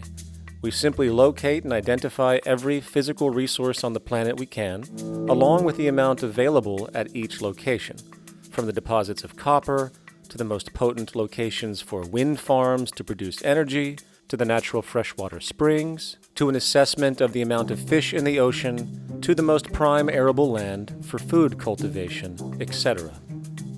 But since we humans are going to be consuming these resources over time, we then realize that not only do we need to locate and identify, we also need to track. We need to make sure we don't run out of any of this stuff. That would be bad. And this means not only tracking our rates of use, but the rates of earthly regeneration as well, such as how long it takes for, say, a tree to grow or a spring to replenish. This is called dynamic equilibrium. In other words, if we use up trees faster than they can be grown back, we have a serious problem, for it is unsustainable. So then, how do we track this inventory, especially when we recognize that all of this stuff is scattered everywhere? We have large mineral mines in what we call Africa, energy concentrations in the Middle East, huge tidal power possibilities on the Atlantic coast of North America, the largest supply of freshwater in Brazil, etc. Well, once again, good old science has a suggestion. It's called systems theory. Systems theory recognizes that the fabric of the natural world, from human biology to the earthly biosphere to the gravitational pull of the solar system itself, is one huge synergistically connected system, fully interlinked.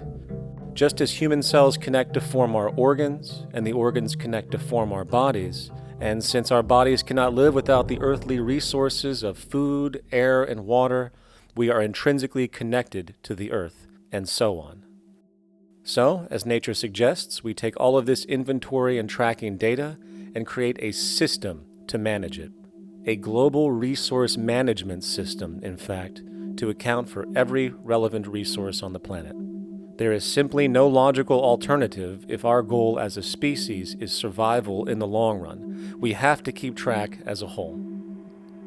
That understood, we can now consider production. How do we use all this stuff? What will our process of production be, and what do we need to consider to make sure it is as optimized as possible to maximize our sustainability? Well, the first thing that jumps right out at us is the fact that we need to constantly try and preserve. The planet's resources are essentially finite, so it is important that we be strategic. Strategic preservation is key. The second thing we recognize is that some resources are really not as good as others in their performance. In fact, some of this stuff, when put into use, has a terrible effect on the environment, which invariably hinders our own health. For example, oil and fossil fuels, no matter how you cut it, release some pretty destructive agents into the environment. Therefore, it is critical we do our best to use such things only when we really have to, if at all.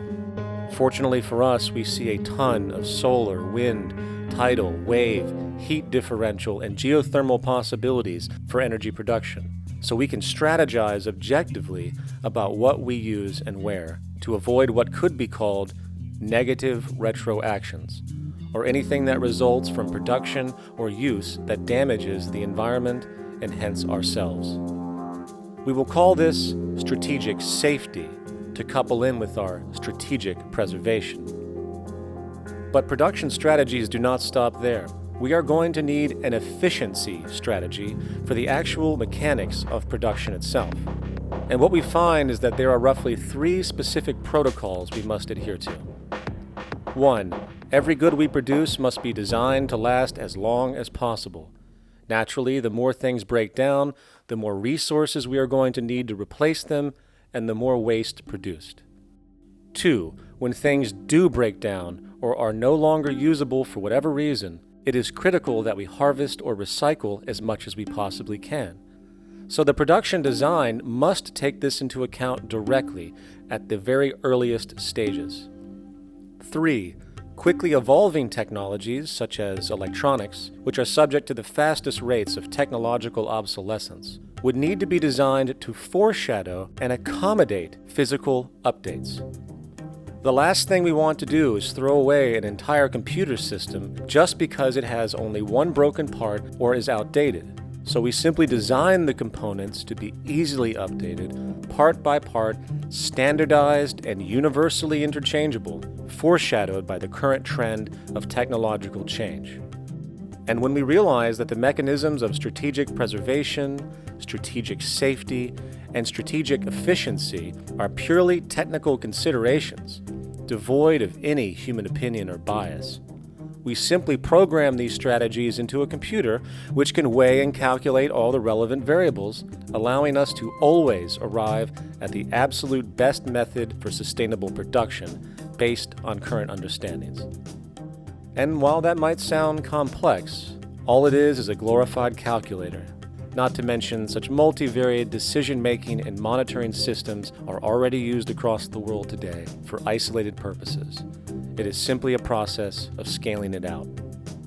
So, now we not only have our resource management system, but also a production management system, both of which are easily computer automated to maximize efficiency, preservation, and safety. The informational reality is that the human mind, or even a group of humans, cannot track what needs to be tracked.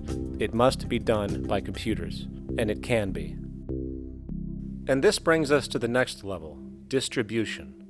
What sustainability strategies make sense here?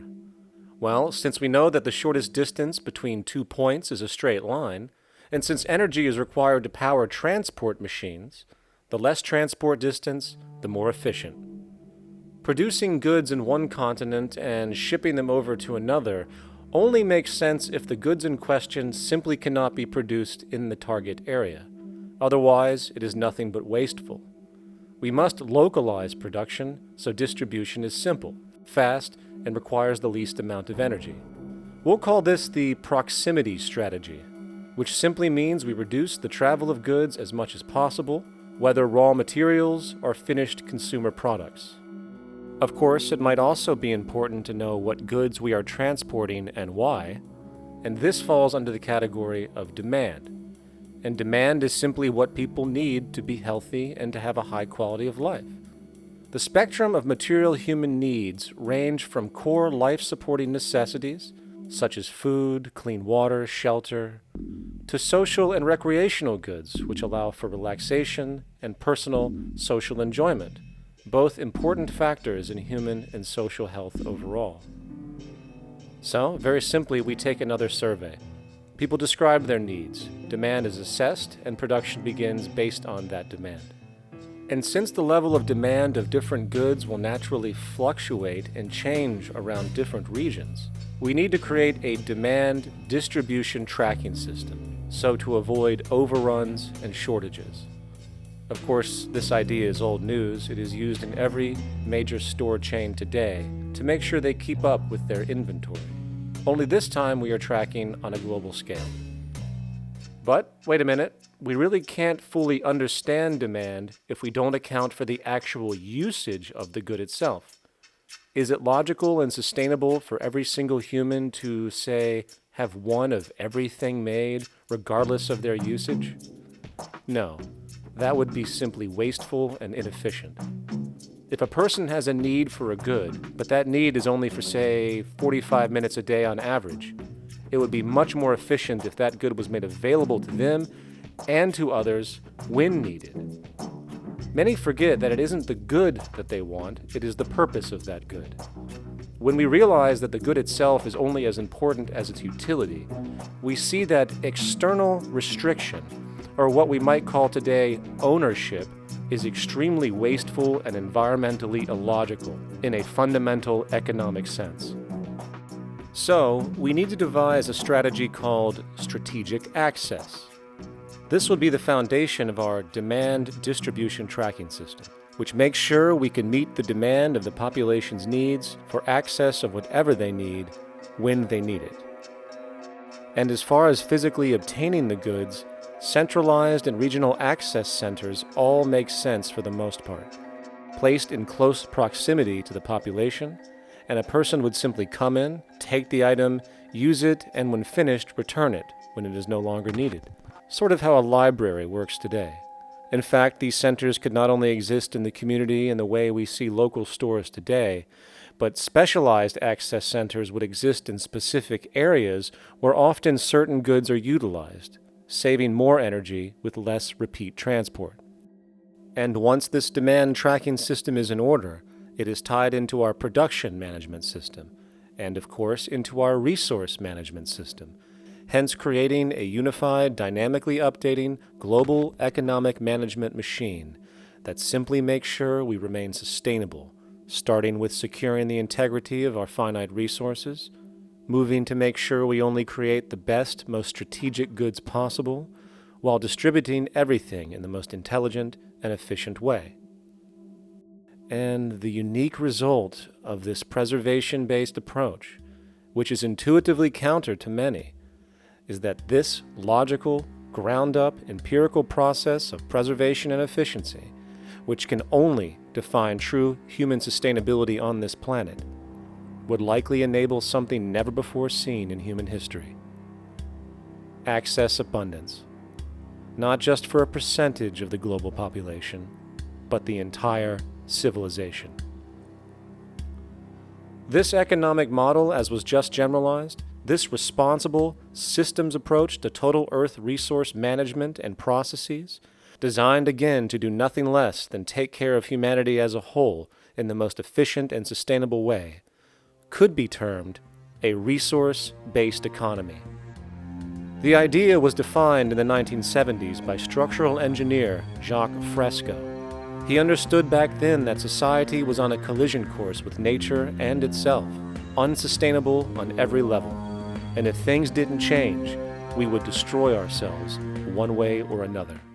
Are all these things you're saying, Jacques, could they be built with what we know today, or are some of these things, are you guessing based on what we know today? No. All of these things can be built with what we know today. It would take 10 years to change the surface of the earth, to rebuild the world into a second Garden of Eden. The choice lies with you. The stupidity of a nuclear arms race, the development of weapons, trying to solve your problems politically by electing this political party or that political party, that all politics is immersed in corruption. Let me say it again. Communism, socialism, fascism, the Democrats, the liberals, we want to absorb human beings. All organizations that believe in a better life for man, there are no Negro problems or Polish problems or Jewish problems or Greek problems or women's problems. They're human problems. I'm not afraid of anybody. I don't work for anyone. No one can discharge me. I have no boss. I am afraid to live in the society we live in today. Our society cannot be maintained by this type of incompetency. It was great, the free enterprise system, about 35 years ago. That was the last of its usefulness. Now we've got to change our way of thinking or perish. The horror movies of the future will be our society, the way it didn't work. And politics would be part of a horror movie. Lots of people today use the term cold science because they're analytical, and they don't even know what analytical means. Science means closer approximations of the way the world really works. So it's telling the truth, is what it is. A scientist doesn't try to get along with people. They tell them what their findings are. They have to question all things. And if some scientist comes up with an experiment that shows certain materials have certain strength, other scientists have to be able to duplicate that experiment and come up with the same results. Even if a scientist feels that an airplane wing, due to mathematics or calculations, can hold up a given amount of weight, they still pile sandbags on it to see when it breaks. And they say, you know, my calculations are right, or they're not correct. I love that system because it's free of bias and free of thinking that math can solve all the problems. You have to put your math to test also. I think that every system that can be put to test should be put to test, and that all decisions should be based upon research. A resource-based economy is simply the scientific method applied to social concern, an approach utterly absent in the world today. Society is a technical invention, and the most efficient methods of optimized human health, physical production, distribution, city infrastructure, and the like reside in the field of science and technology, not politics or monetary economics. It operates in the same systematic way as, say, an airplane, and there is no Republican or liberal way to build an airplane. Likewise, nature itself is the physical referent we use to prove our science, and it is a set system, emerging only from our increased understanding of it. In fact, it has no regard for what you subjectively think or believe to be true. Rather, it gives you an option. You can learn and fall in line with its natural laws and conduct yourself accordingly, invariably creating good health and sustainability, or you can go against the current to no avail. It doesn't matter how much you believe you can just stand up right now and walk on the wall next to you. The law of gravity will not allow it. If you do not eat, you will die. If you are not touched as an infant, you will die. As harsh as it may sound, nature is a dictatorship, and we can either listen to it and come in harmony with it, or suffer the inevitable adverse consequences. So, a resource-based economy is nothing more than a set of proven, life-supporting understandings where all decisions are based upon optimized human and environmental sustainability. It takes into account the empirical life ground, which every human being shares as a need, regardless, again, of their political or religious philosophy. There is no cultural relativism to this approach. It isn't a matter of opinion.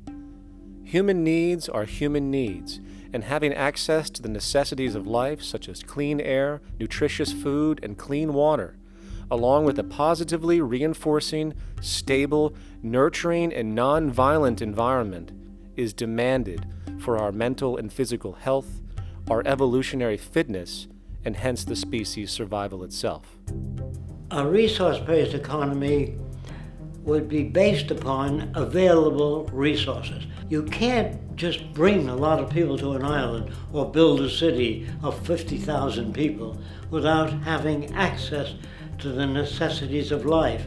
So when I use the term a comprehensive systems approach, I'm talking about doing an inventory of the area first and determining what that area can supply, not just architectural approach, not just design approach, but design must be based on all of the requirements to enhance human life. And that's what I mean by an integrated way of thinking. Food, clothing, shelter, warmth, love, all those things are necessary. If you deprive people of any of them, you have a lesser human being, less capable of functioning. As previously outlined, a resource-based economy's ground-up, global, systems approach to extraction, production, and distribution is based upon a set of true economic mechanisms, or strategies, which guarantee efficiency and sustainability in every area of the economy. So, continuing this train of thought regarding logical design, what is next in our equation? Where does all this materialize? Cities. The advent of the city is a defining feature of modern civilization. Its role is to enable efficient access to the necessities of life, along with increased social support and community interaction. So how would we go about designing an ideal city? What shape should we make it? Square? Trapezoid? Well, given we're going to be moving around the thing, we might as well make it as equidistant as possible for ease, hence the circle. What should the city contain? Well, naturally we need a residential area, a goods production area, a power generation area, an agricultural area. But we also need nurturing as human beings, hence culture, nature, recreation, and education. So let's include a nice open park, an entertainment events area for cultural purposes and socializing, and educational and research facilities. And since we're working with a circle, it seems rational to place these functions in belts based on the amount of land required for each goal, along with ease of access. Very good. Now, let's get down to specifics. First, we need to consider the core infrastructure, or intestines, of the city organism. These would be the water, good, waste, and energy transport channels. Just as we have water and sewage systems under our cities today, we would extend this channeling concept to integrate waste recycling and delivery itself. No more mailmen or garbage men. It is built right in. We could even use automated pneumatic tubes and similar technologies. Same goes for transport. It needs to be integrated and strategically designed to reduce or even remove the need for wasteful, independent automobiles. Electric trams, conveyors, transveyors, and maglevs, which can take you virtually anywhere in the city, even up and down, along with connecting you to other cities as well. And of course, in the event an automobile is required, it is automated by satellite for safety and integrity. In fact, this automation technology is in working order right now. Automobile accidents kill about 1.2 million people every single year, injuring about 50 million. This is absurd and doesn't have to occur. Between efficient city design and automated driverless cars, this death toll can be virtually eliminated. Agriculture.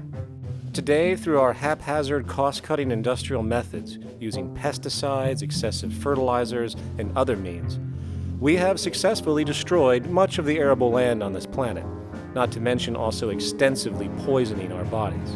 In fact, industrial and agricultural chemical toxins now show up in virtually every human being tested, including infants.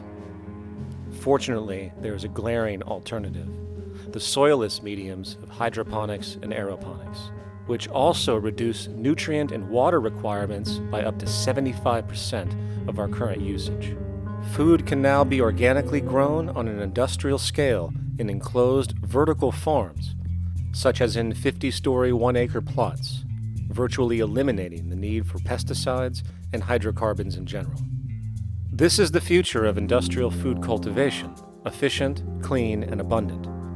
So, such advanced systems would be, in part, what comprise our agricultural belt, producing all the food required for the entire city's population, with no need to import anything from the outside, saving time, waste, and energy. And speaking of energy, the energy belt would work in a systems approach to extract electricity from our abundant renewable mediums, specifically wind, solar, geothermal, and heat differentials, and if near water potentials, tidal and wave power. To avoid intermittency and make sure a positive net energy return occurs, these mediums would operate in an integrated system, powering each other when needed, while storing excessive energy to large supercapacitors under the ground, so nothing can go to waste. And not only does the city power itself, particular structures will also power independently and generate electricity through photovoltaic paints, structural pressure transducers, the thermocouple effect, and other current but underutilized technologies. But of course, this begs the question, how does this technology and goods in general get created in the first place? This brings us to production. The industrial belt, apart from having hospitals and the like, would be the hub of factory production. Completely localized overall, it would of course obtain raw materials by way of the global resource management system just discussed, with demand being generated by the population of the city itself. As far as the mechanics of production, we need to discuss a new, powerful phenomenon which was sparked very recently in human history and is on pace to changing everything. It's called mechanization, or the automation of labor. Well, if you look around you, you'll notice that almost everything that we use today is built automatically. Your shoes, your clothes, your home appliances, your car, and so on. They are all built by machines in an automatic way. Can we say that the society has not been influenced by these major technological advancements? Of course not. These systems really dictate new structures and new needs, and they make a lot of other things obsolete. So we've been going up in the development and use of technology in an exponential way. So definitely automation is going to continue. You cannot stop technologies that just make sense. Labor automation through technology is at the bottom of every major social transformation in human history. From the agricultural revolution and the invention of the plow, to the Industrial Revolution and the invention of the powered machine, to the information age we live in now through essentially the invention of advanced electronics and computers. And with regard to advanced production methods today, mechanization is now evolving on its own, moving away from the traditional method of assembling component parts into a configuration into an advanced method of creating entire products in one single process. Like most engineers, I'm fascinated by biology because it's so full of examples of extraordinary pieces of engineering. And absolutely, what biology is the study of things that copy themselves. Of course, that's good a definition of life as we've got.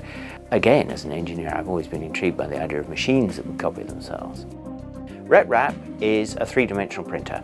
That's to say, it's a printer that you plug into a computer, and instead of making two-dimensional sheets of paper with patterns on, it makes real, physical, three-dimensional objects.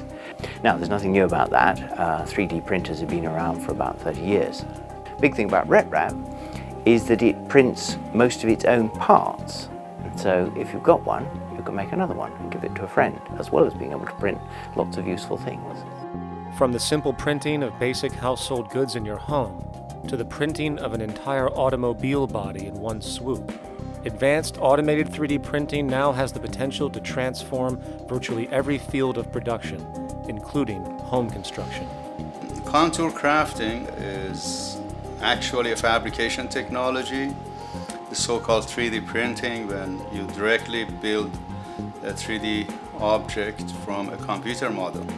Using contour crafting, it will be possible to build a 2,000 square foot home entirely by the machine in one day. The reason that people are interested in automating construction is that it really brings a lot of benefits. For example, construction is pretty labor intensive, and although it provides job for a sector of the society, it also has issues and complications. For example, construction is the most dangerous job that there is. It is worse than mining and agriculture. It has got the highest level of fatality almost in every country. Another issue is the waste. An average home in the United States has 3 to 7 tons of waste. So this is huge if we look at the impact of construction and knowing that about 40% of all materials in the world are used in construction. So big waste of energy and resources and big damage to the environment as well. Making homes using hammers and nails and wood with the state of our technology today is really absurd and will go the way of our labor class in regards to manufacturing in the United States. Recently, there was a study by economist David Autor of MIT that states that our middle class is obsolete and being replaced by automation. Quite simply, mechanization is more productive, efficient, and sustainable than human labor in virtually every sector of the economy today. Machines do not need vacations, breaks, insurance, pensions, and they can work 24 hours a day every day. The output potential and accuracy compared to human labor is unmatched. The bottom line, repetitive human labor is becoming obsolete and impractical across the world, and the unemployment you see around you today is fundamentally the result of this evolution of efficiency in technology. For years, market economists have dismissed this growing pattern, which could be called technological unemployment, because of the fact that new sectors always seem to emerge to reabsorb the displaced workers. Today, the service sector is the only real hub left and currently employs over 80% of the American workforce, with most industrialized countries maintaining a similar proportion. However, this sector is now being challenged increasingly by automated kiosks, automated restaurants, and even automated stores. Economists today are finally acknowledging what they have been denying for years. Not only is technological unemployment exacerbating the current labor crisis we see across the world due to the global economic downturn, but the more the recession deepens, the faster the industries are mechanizing. The catch, which is not realized, is that the faster they mechanize to save money, the more they displace people, the more they reduce public purchasing power. This means that while the corporation can produce everything more cheaply, fewer and fewer people will actually have money to buy anything, regardless of how cheap they become. The bottom line is that the labor for income game is slowly coming to an end. In fact, if you take a moment to reflect on the jobs which are in existence today, which automation could take over right now if applied, 75% of the global workforce could be replaced by mechanization tomorrow. And this is why, in a resource-based economy, there is no monetary market system, no money at all, for there is no need. A resource-based economy recognizes the efficiency of mechanization and accepts it for what it offers. It doesn't fight it like we do today.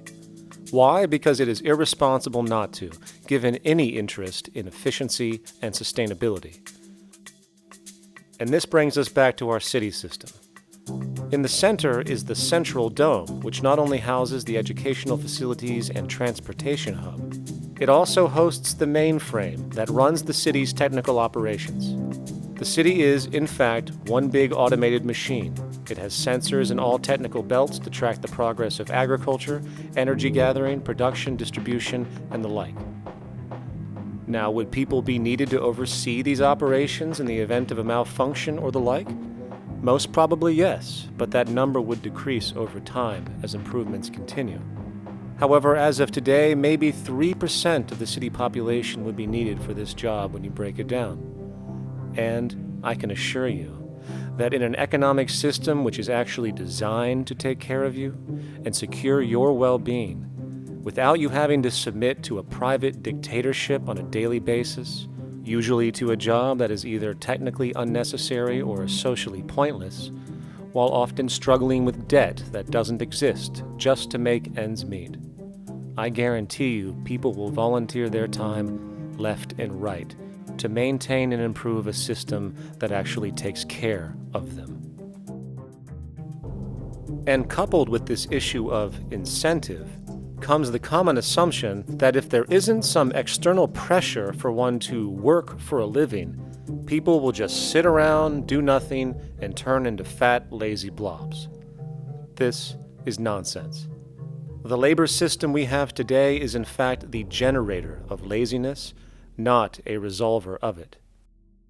If you think back to when you were a child, full of life, interested in new things to understand, likely creating and exploring, but as time went on, the system pushed you into the focus of figuring out how to make money.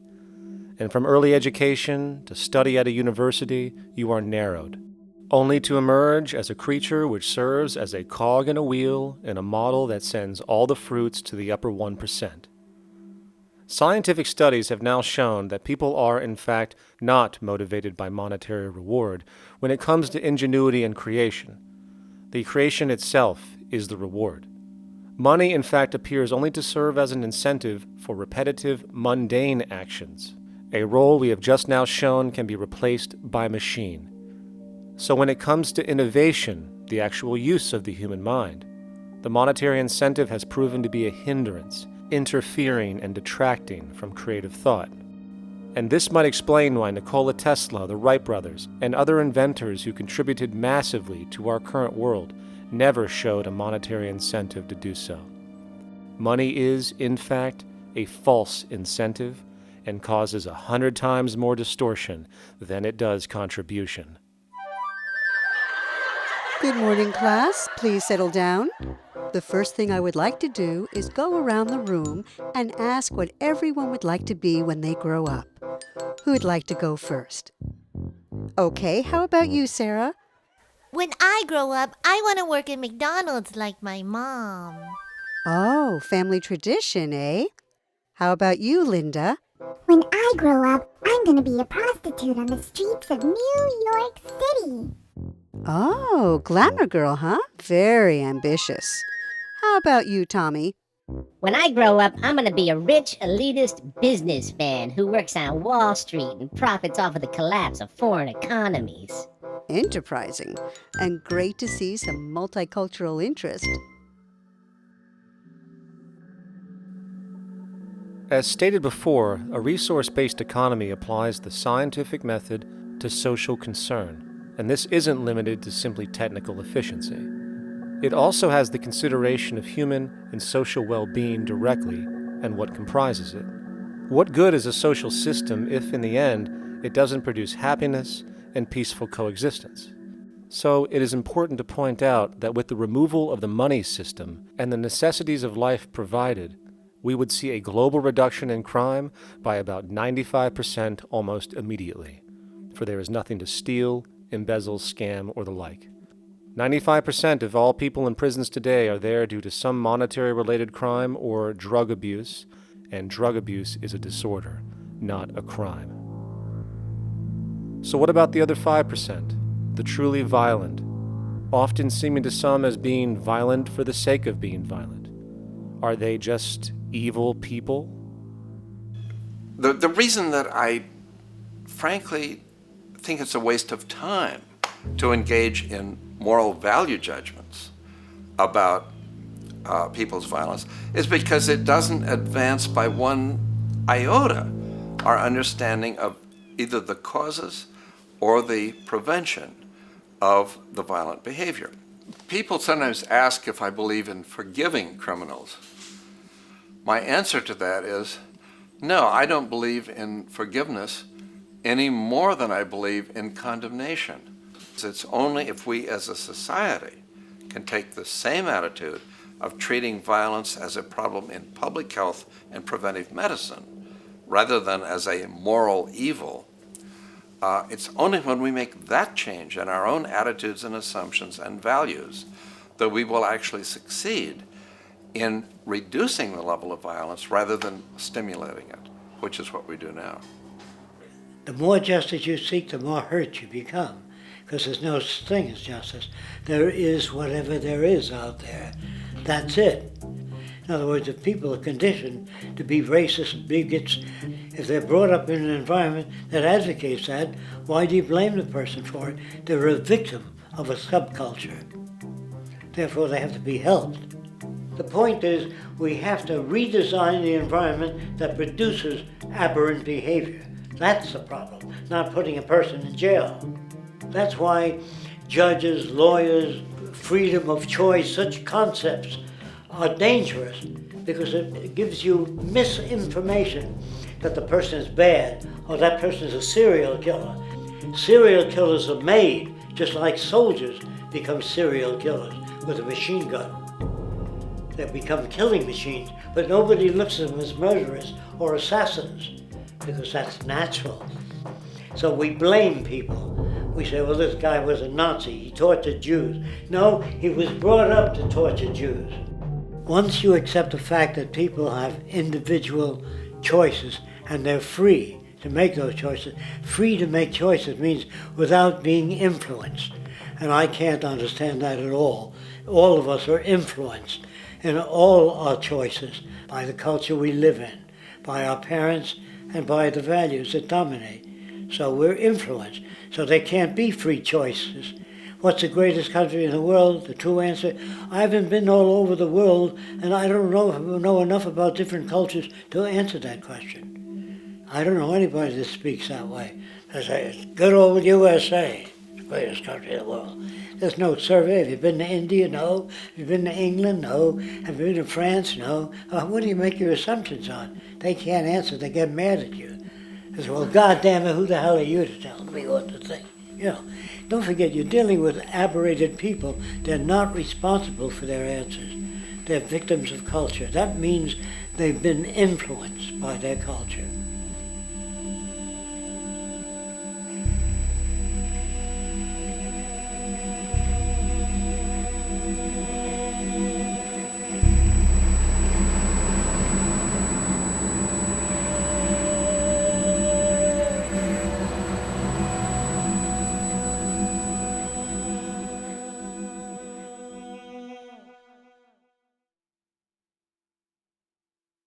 When we consider a resource-based economy, there are often a number of arguments that tend to come up with regard to the efficiency. Now hold on just a minute. Yes? I know what this is. This is called Marxism, buddy. Stalin killed 800 billion people because of ideas like this. My father died in the gulag. Hold on. Communist, fascist. You don't like America, you should just leave. All right, everybody just calm down. Death to the New World Order. Death to the New World Order. And as the irrationality of the audience grew, shocked and confused, suddenly the narrator suffered a fatal heart attack. And the seemingly communist propaganda film was no more.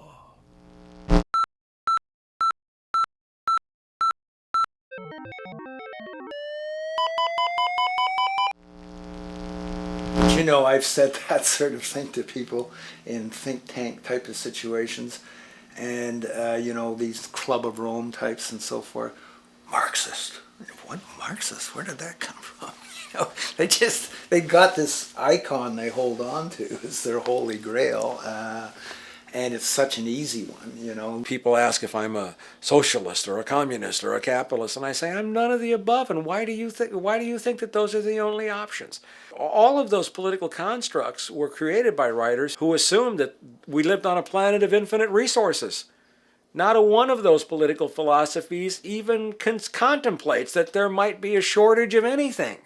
I believe that communism, socialism, free enterprise, fascism are part of social evolution, that you can't take a giant step from one culture to another But they're in-between systems. Before there's any ism, we've got a life ground, and the life ground is, as I just described most easily, it's all the conditions required to take your next breath, and that involves the air you breathe, the water you get, the safety you have, the education you can access, all these things that we share and use and that no life in any culture can do without. So we've got to reset down to the life ground, and the life ground is no longer any ism. It's life value analysis. It's simply a matter of historical fact that the dominant intellectual culture of any particular society reflects the interest of the dominant group in that society. In a slave-owning society, the beliefs about human beings and human rights and so on will reflect the needs of the slave owners. In a society which again is based on the power of certain people to control and profit from the lives and work of millions of others, the dominant intellectual culture will reflect the needs of the dominant group.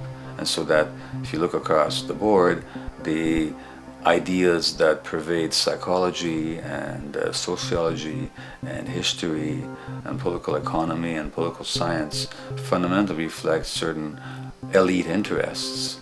And the academics who question that too much tend to get shunted to the side or to be seen as sort of radicals. The dominant values of a culture tend to support and perpetuate what is rewarded by that culture. And in a society where success and status is measured by material wealth, not social contribution, it is easy to see why the state of the world is what it is today.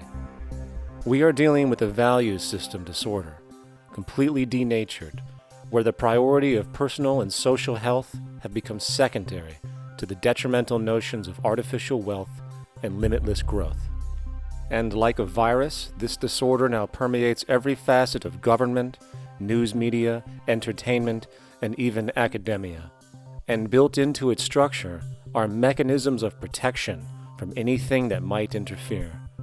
Disciples of the monetary market religion, the self-appointed guardians of the status quo, constantly seek out ways to avoid any form of thought which might interfere with their beliefs, the most common of which are projected dualities. If you are not a Republican, you must be a Democrat. If you are not a Christian, you might be a Satanist. And if you feel society can be greatly improved to consider perhaps, taking care of everyone, you're just a utopianist. And the most insidious of them all, if you are not for the free market, you must be against freedom itself. I'm a believer in freedom. Every time you hear the word freedom being said anywhere or government interference said anywhere, it means, decoded, blocking maximization of turning money into more money for private money possessors. That's it. Every other thing they'll say, oh, we need more commodities for people, oh, this is freedom against tyranny and so forth. Every time you see it, you can decode it down to that. And I think you'll find a one-to-one correlation with every time they use it. And this is a sense in which we might call it's a syntax, a governing syntax of understanding and of value, so that it governs beneath their own recognition of it. So they may not say, oh, I didn't mean that at all, but in fact, that's what they do. Just like you may speak a grammar, and you have rules of grammar you follow without recognizing what the rules are. And so what we have is what I call the ruling value syntax that underlies this. So every time they use these words, government interference, lack of freedom, or progress, or development, you can decode them all to come back to mean that. Of course, when you hear the word freedom, it tends to be in the same sentence with something called democracy. It's fascinating how people today seem to believe that they actually have a relevant influence on what their government does, forgetting that the very nature of our system offers everything for sale.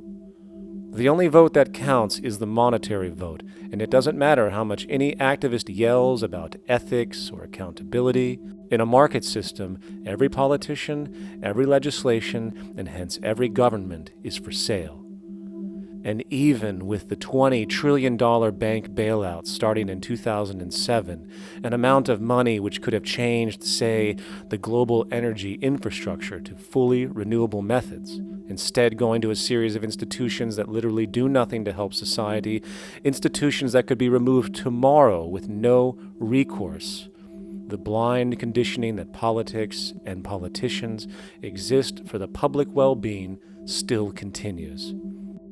The fact is, politics is a business, no different than any other in a market system, and they care about their self-interest before anything else. I don't really, honestly, deep down believe in political action. I think the system contracts and expands as it wants to. It accommodates these changes. I think the civil rights movement was an accommodation on the part of those who own the country. I think they see where their self-interest lies. They see a certain amount of freedom seems good, an illusion of liberty. Give these people a voting day every year so that they'll have the illusion of meaningless choice. Meaningless choice that we go like slaves and say, "Oh, I voted." The limits of debate in this country are established before the debate even begins, and everyone else is marginalized. They're made to seem either to be communists or some sort of disloyal person. A kook, there's a word.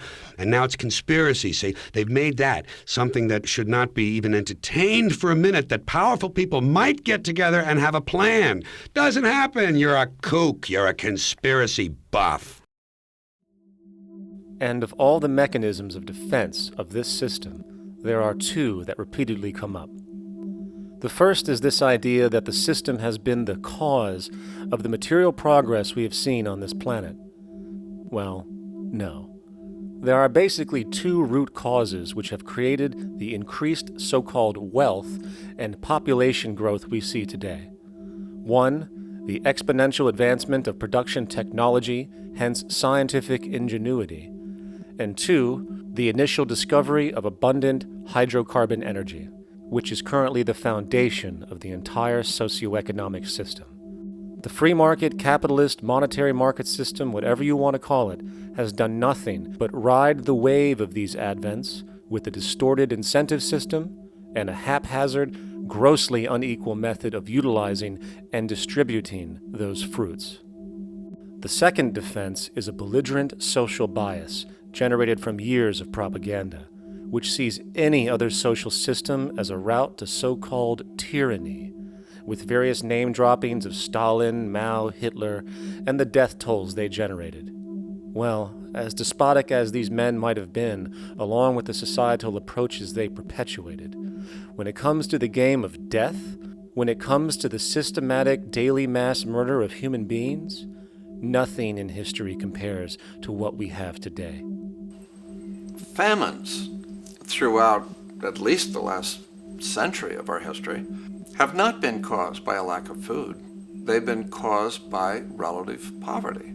The economic resources were so inequitably distributed that the poor simply didn't have enough money with which to buy the food that would have been available if they could have afforded to pay for it. That would be an example of structural violence. Another example, in Africa and some other areas, but I'll particularly focus on Africa, tens of millions of people are dying of AIDS. Why are they dying? It's not because we don't know how to treat AIDS. We have, millions of people in the wealthy countries are getting along remarkably well because they have the medicines that will treat it. The people in Africa who are dying of AIDS are not dying because of the HIV virus. They're dying because they don't have the money with which to pay for the drugs that would keep them alive. Gandhi saw this. He said the deadliest form of violence is poverty. And that's absolutely right. Poverty kills far more people than all the wars in history, more people than all the murderers in history, more than all the suicides in history. Not only does structural violence kill more people than all the behavioral violence put together, structural violence is also the main cause of behavioral violence.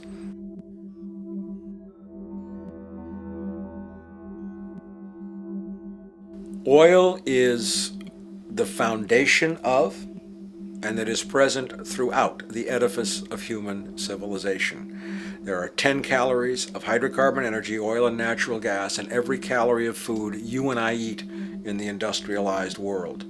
Fertilizers are made from natural gas. Pesticides are made from oil. You drive oil-powered machines to plant, plow, irrigate, harvest, transport, package. You wrap the food in plastic, that's oil. All plastic is oil. There are 7 gallons of oil in every tire. Oil is everywhere. It's ubiquitous. And it's only because of oil that there are 7 billion people, or almost 7 billion people on this planet right now. The arrival of this cheap, easy energy, which is equivalent, by the way, to billions of slaves working around the clock,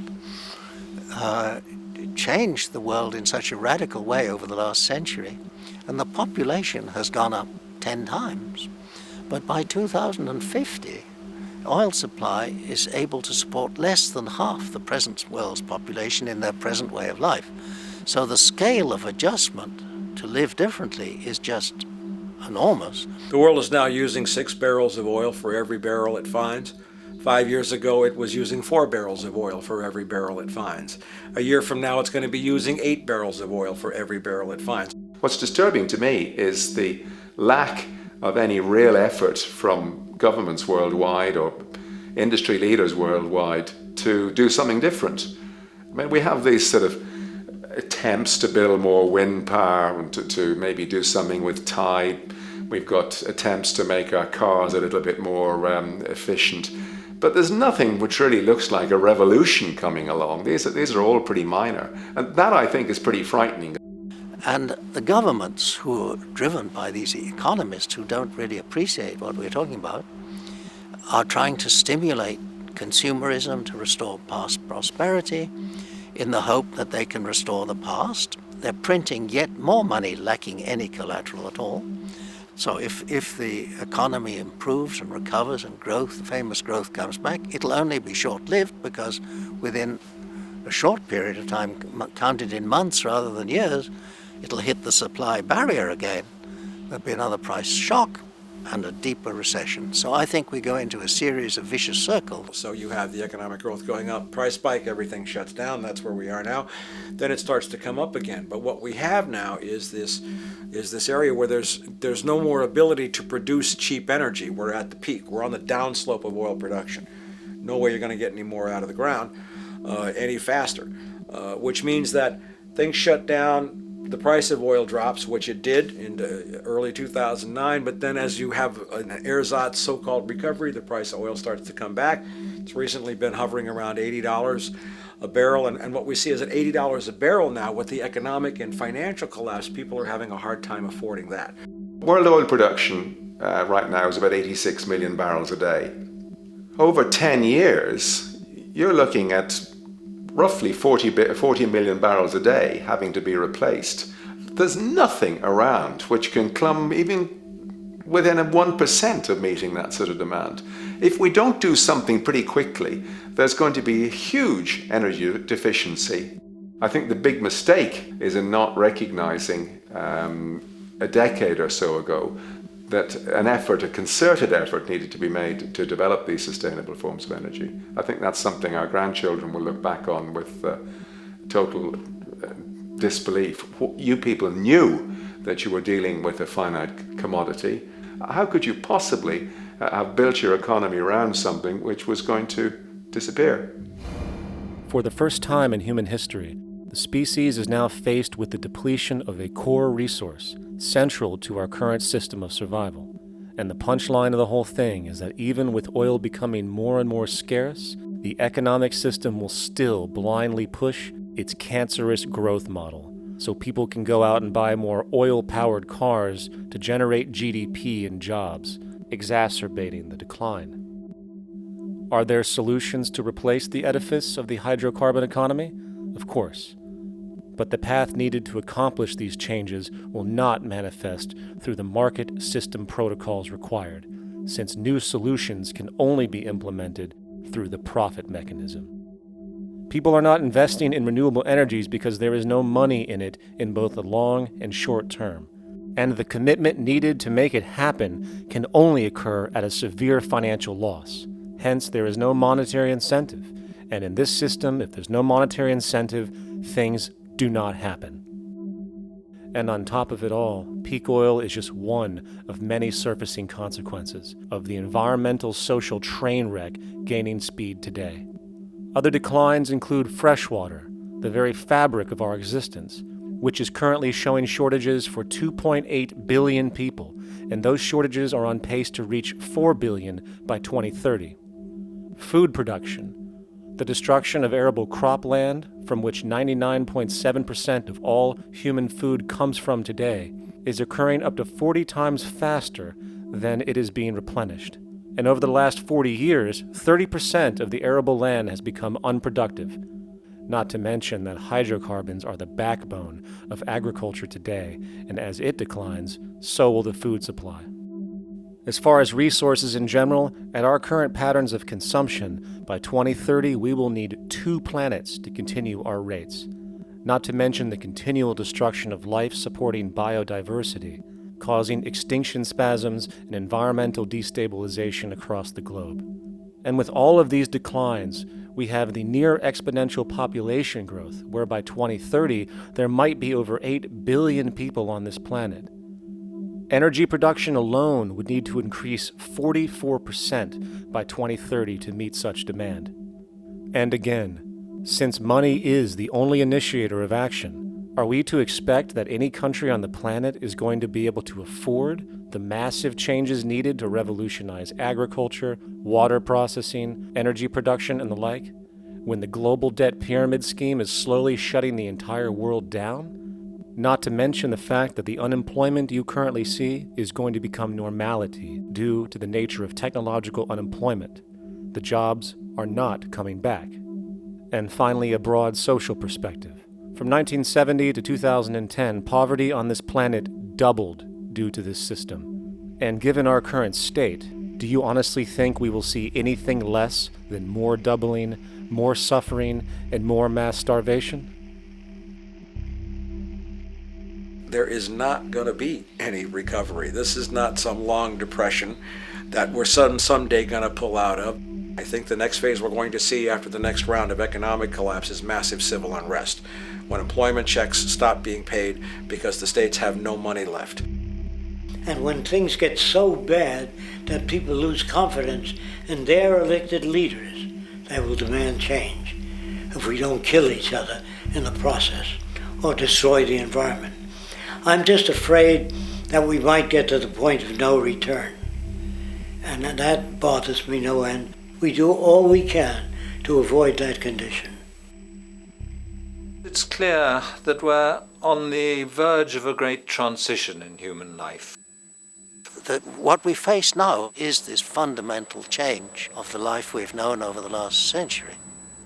There has to be a link between the economy and the resources of this planet, the resources being, of course, all animal and plant life, the health of the oceans and everything else.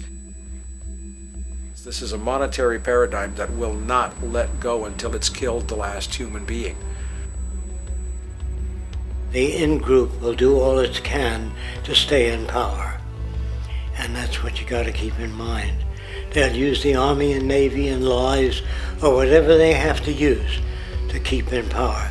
They're not about to give it up because they don't know of any other system that will perpetuate their kind.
straight and stronger course to the corner of your life. Just remember that the goal is for us all to capture all we want. We have to don't surround yourself with yourself. Move on back to squares. Send an instant karma to me, and I shall live with love and care for yourself. 'Cause it's time, this time and time with your time, and its news is captured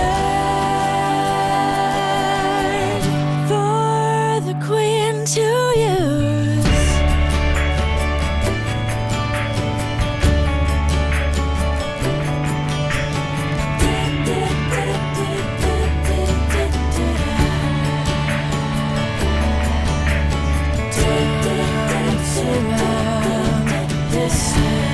With yourself, dance around yourself.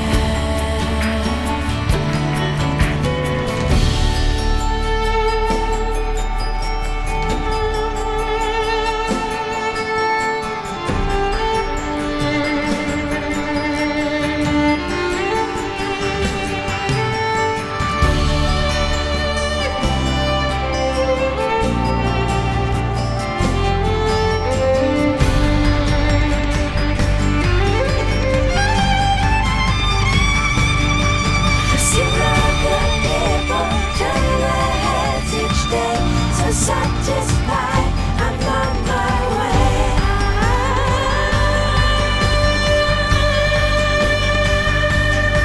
To see other people turn their heads each day. So satisfied, I'm on my way.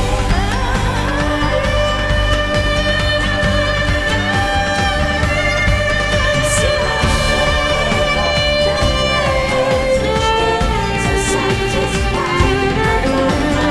turn their heads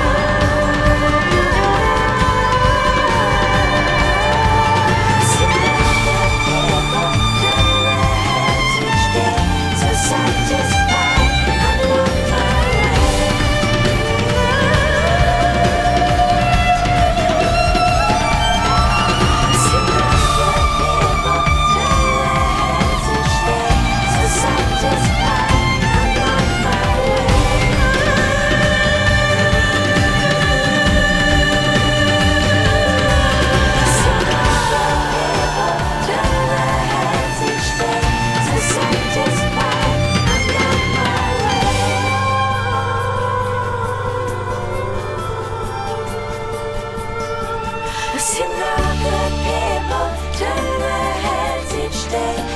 Satisfied, I'm on my way.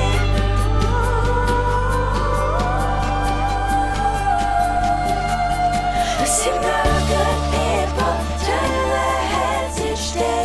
So satisfied, I'm on my way.